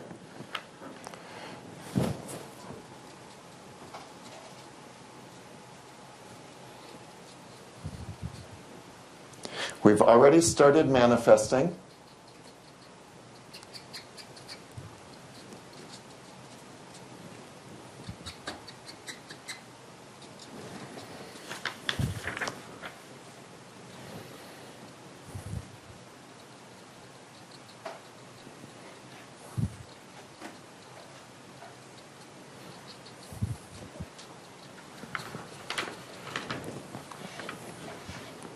And this other being, this other human being,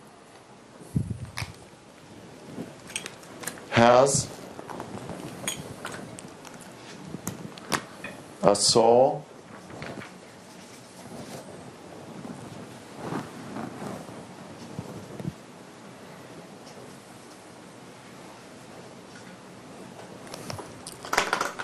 a heart,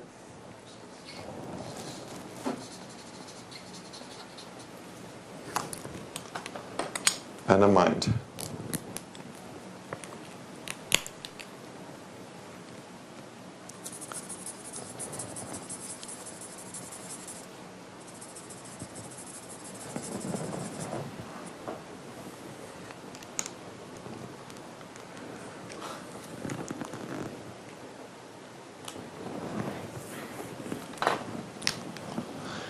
So as soon as we've started this manifestation process, in fact, from the first time that we have even the flicker of a thought that I would like to have that kind of a relationship, we create the soul of that relationship. True. And so that relationship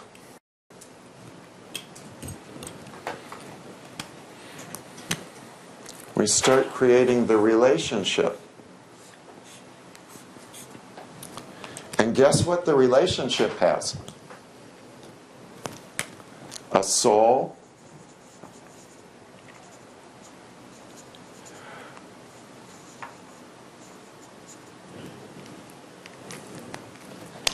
a heart,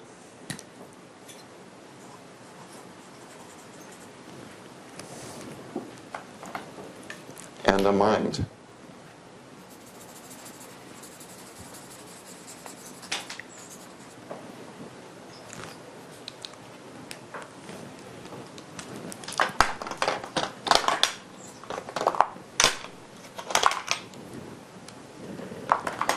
Now, so those who are finding true love, you're already creating that relationship out there. You're already sending light out there.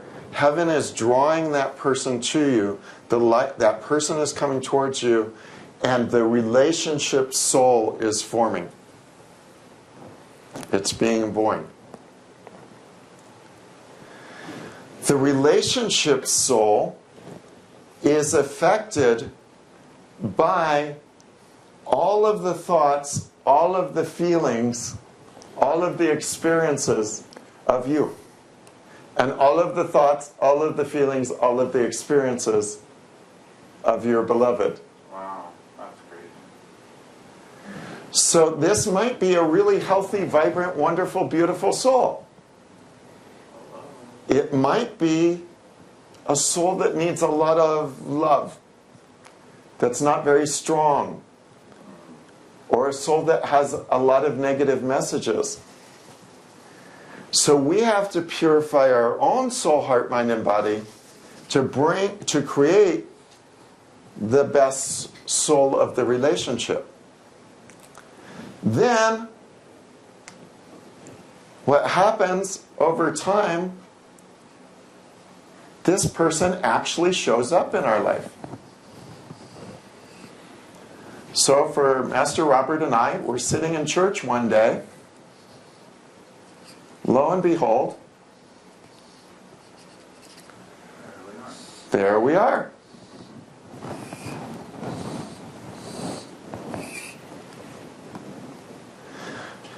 For those who have a relationship, you met your husband, wife, boyfriend, girlfriend somewhere, and this soul becomes more manifest. Right? Because now it's happening in the physical world. But for something to get to the physical world, it has to go through the soul world, the heart world, the mind world, the energy world, and then into physical. So it's been created over time and becomes something more and more real. Real in the terms of this world. Which is actually backwards, because what's real is heaven, this is an illusion, but that's another workshop. So it becomes more real in this world. It becomes more a part of this world, right? So if you're in a love relationship and it isn't everything that you want it to be, what's Master Sha's one sentence secret? Heal the soul first. Everything else will follow from there. So you have to heal the soul of the relationship first for the relationship to become better.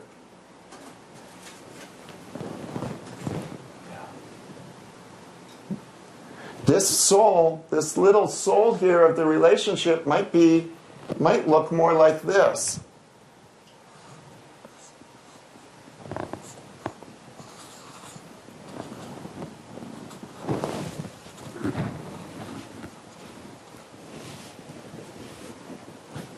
Not a very happy, healthy soul.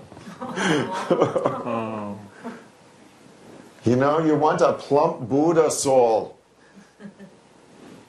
You might, and you know, people actually see this with their third eye.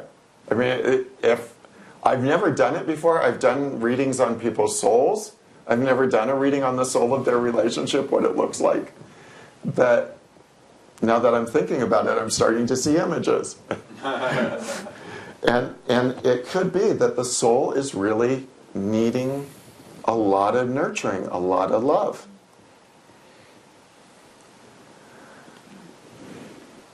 But question, the soul of the relationship will affect... Can everyone hear you? Oh, I'm so sorry. I just have a quick question. That the soul of the relationship, how does that relate to your own soul? If you get, say, a blessing for the soul of your relationship,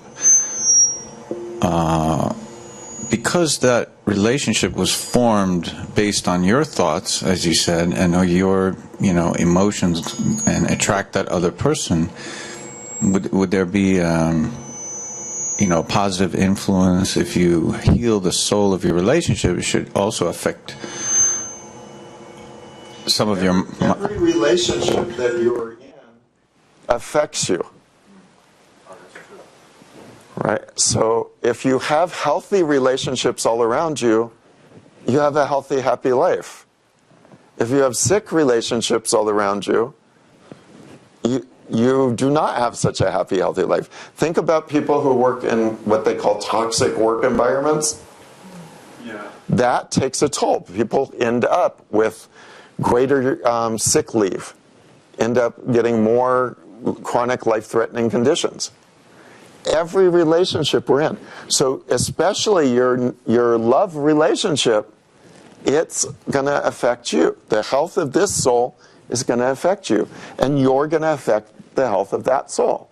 Your souls are interacting. These souls are interacting. Right?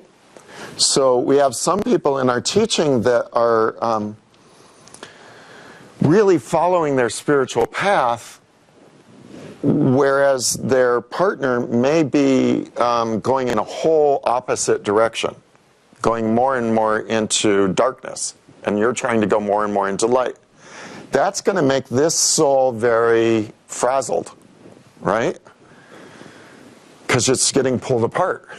The soul's getting pulled in two different directions.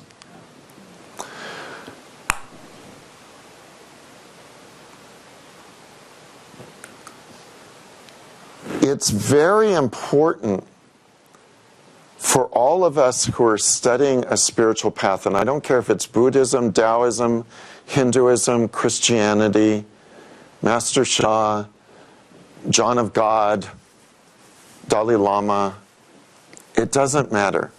Those of us who are following a spiritual path, it's very important that we apply it in our home relationship, in our love relationship.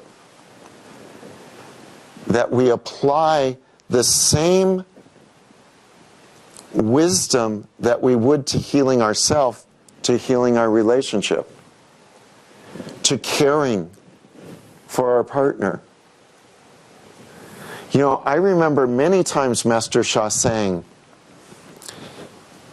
if you're on the phone with me, we used to do, the Sunday Divine Blessings used to go 5 hours with Master Sha on a regular basis. But I remember him saying over and over again, if you're on the phone with me for 5 hours and your husband's upset because the dinner's not ready, you hang up the phone, you go make dinner, and you spend time and love with your husband. He didn't say stay on the phone with me. He said go heal your home relationship.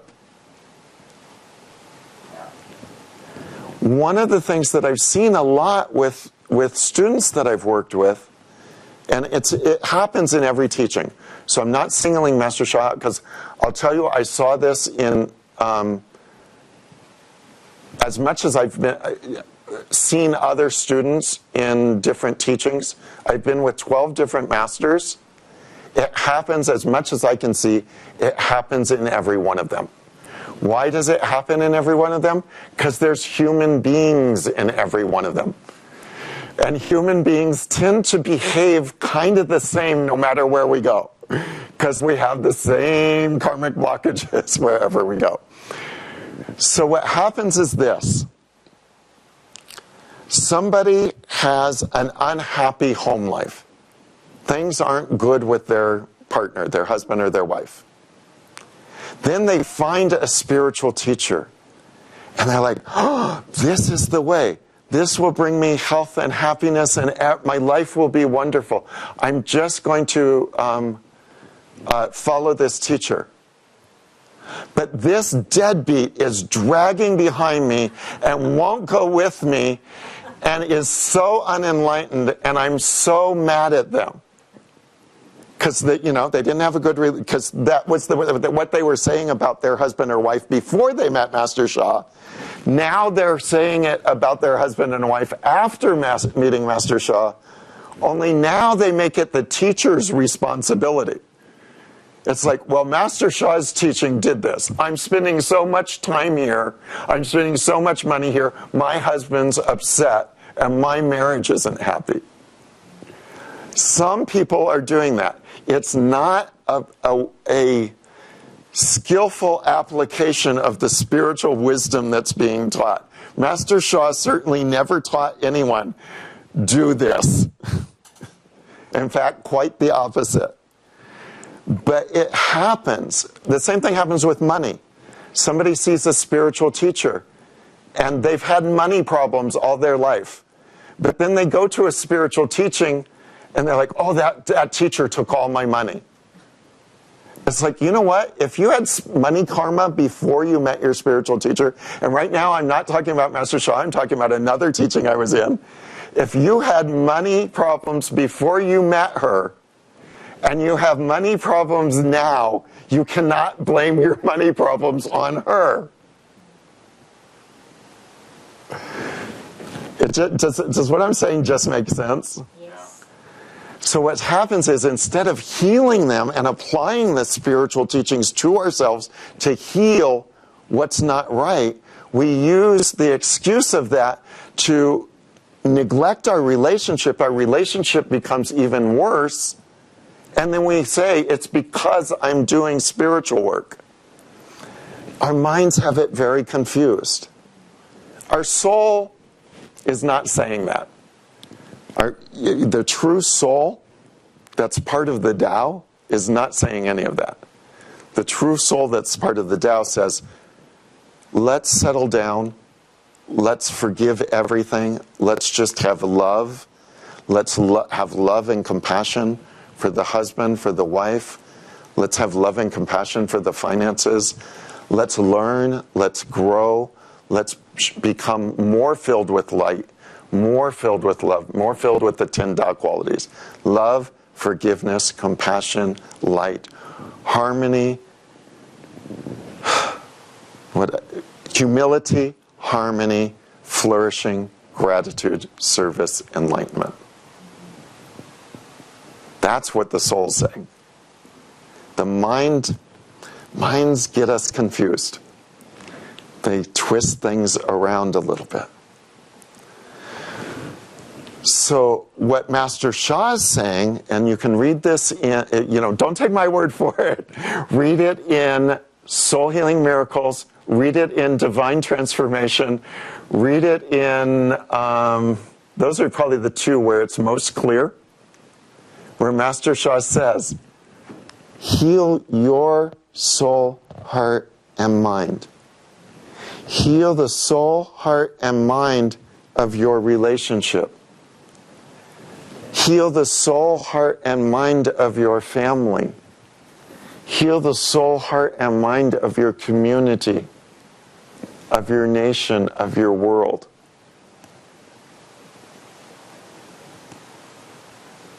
So our job as spiritual aspirants is to apply what we know to healing this. That's what we're doing here this weekend. We're healing the souls of our relationships. And if you already have a good relationship, all the parts of it that are really good, but they could be a little bit better. The little, how do I even say it? It's hard when you have a really good relationship. Don't start going, oh gosh, I've got all these problems in my relationship, because that's not what this is about. But there's always things that could be a little bit better, that we could make even healthier, even more, until we are completely enlightened and one with the divine, the Tao, the source. That's the goal, right? Right? So a horrible relationship is here. So-so relationship is here. A good relationship is here. A relationship where we're completely reflecting the divine, the Tao, the source in every thought, word, and action. We may have some room to grow. I can say for myself that I believe in my relationship, I have a long way to go to get to that point. I love my relationship. I'm grateful for it every day. But there's things that I could, there are definitely things for me to transform. So we keep transforming this, and we grow this soul so that the soul is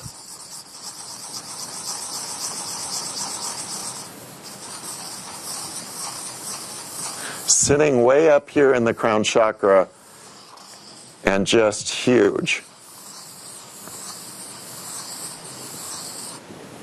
From a little tiny soul down here to a great big soul up here. And our relationship is just filled with light and love. So that's what we're doing. Questions, comments, concerns?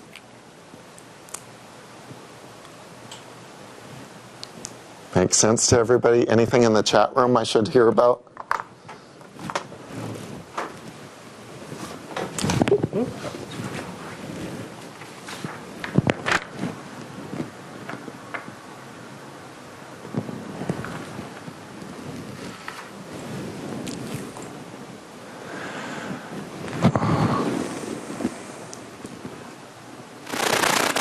I'm really not sure.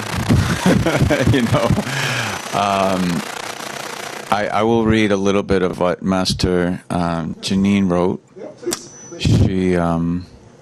She wrote, "I'm very guilty of putting my hubby last most of the time. I am always on the phone, consulting, on webcasts, three or more most weekends. So that is pretty much all day and all night. Not surprising, my relationship hit a big roadblock recently. I took his love and support for granted. He is most wonderful partner, always loving, supportive, understanding, but deep down, he was not happy with what I was doing and behaving. We hardly ever argue or have an actual heated word fight for 17 years. But it happened recently. The volcano blew.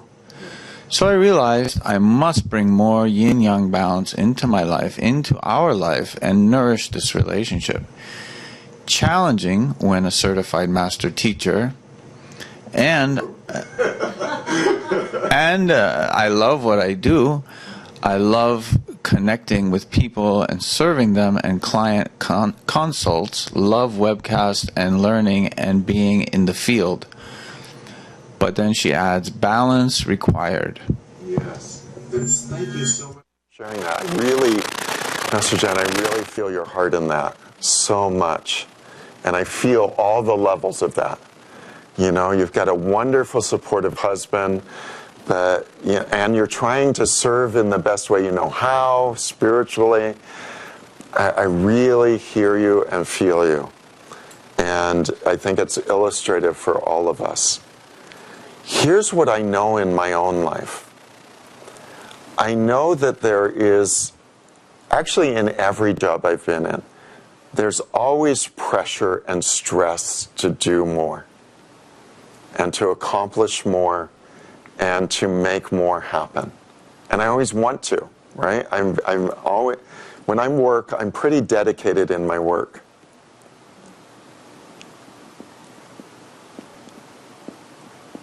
I know that it also is just sort of a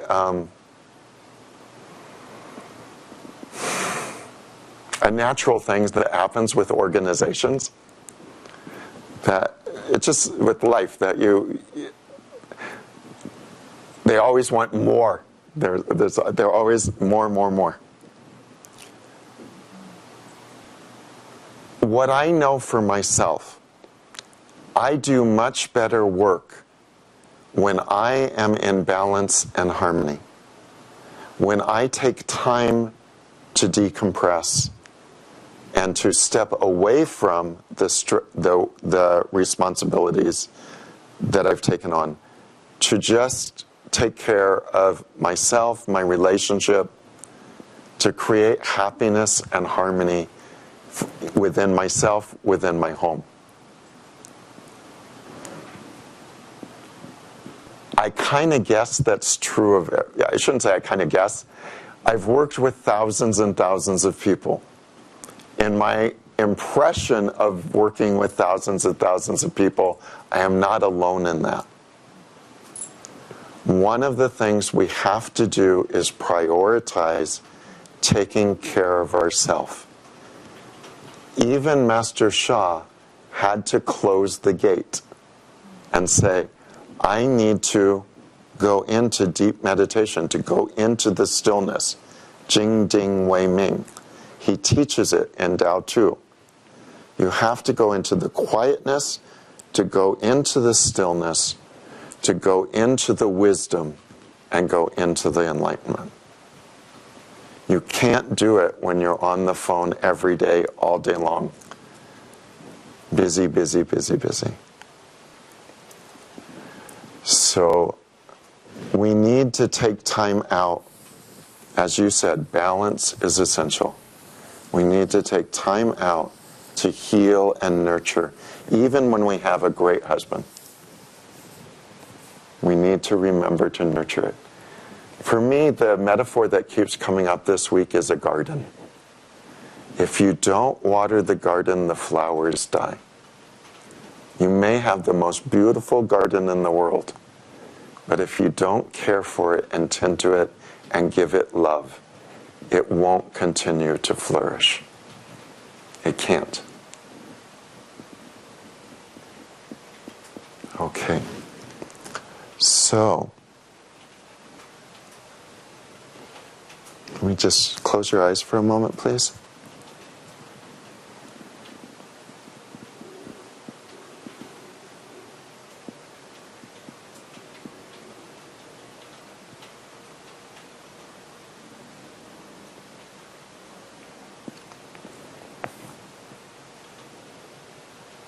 Okay.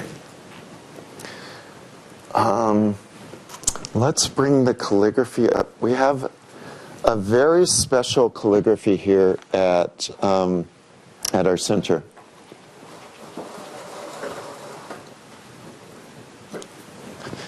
And I think if we put the stand on the table, that might work best.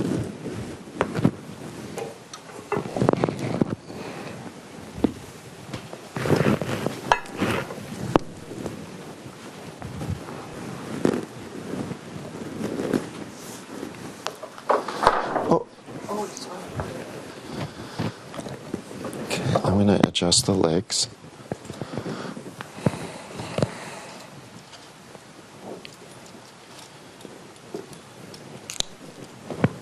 There we go.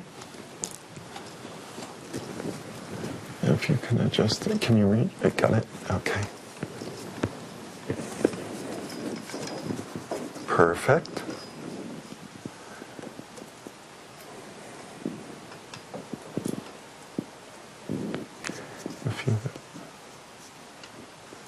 Can I help with that for a minute before you put it back up? Sure.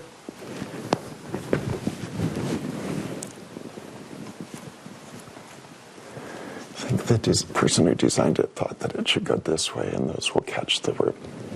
There we go.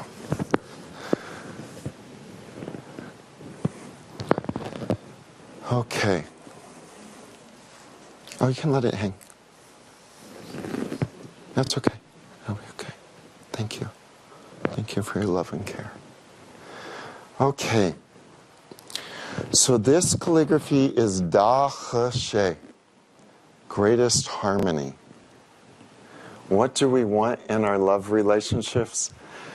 Greatest harmony. So we're going to trace this together.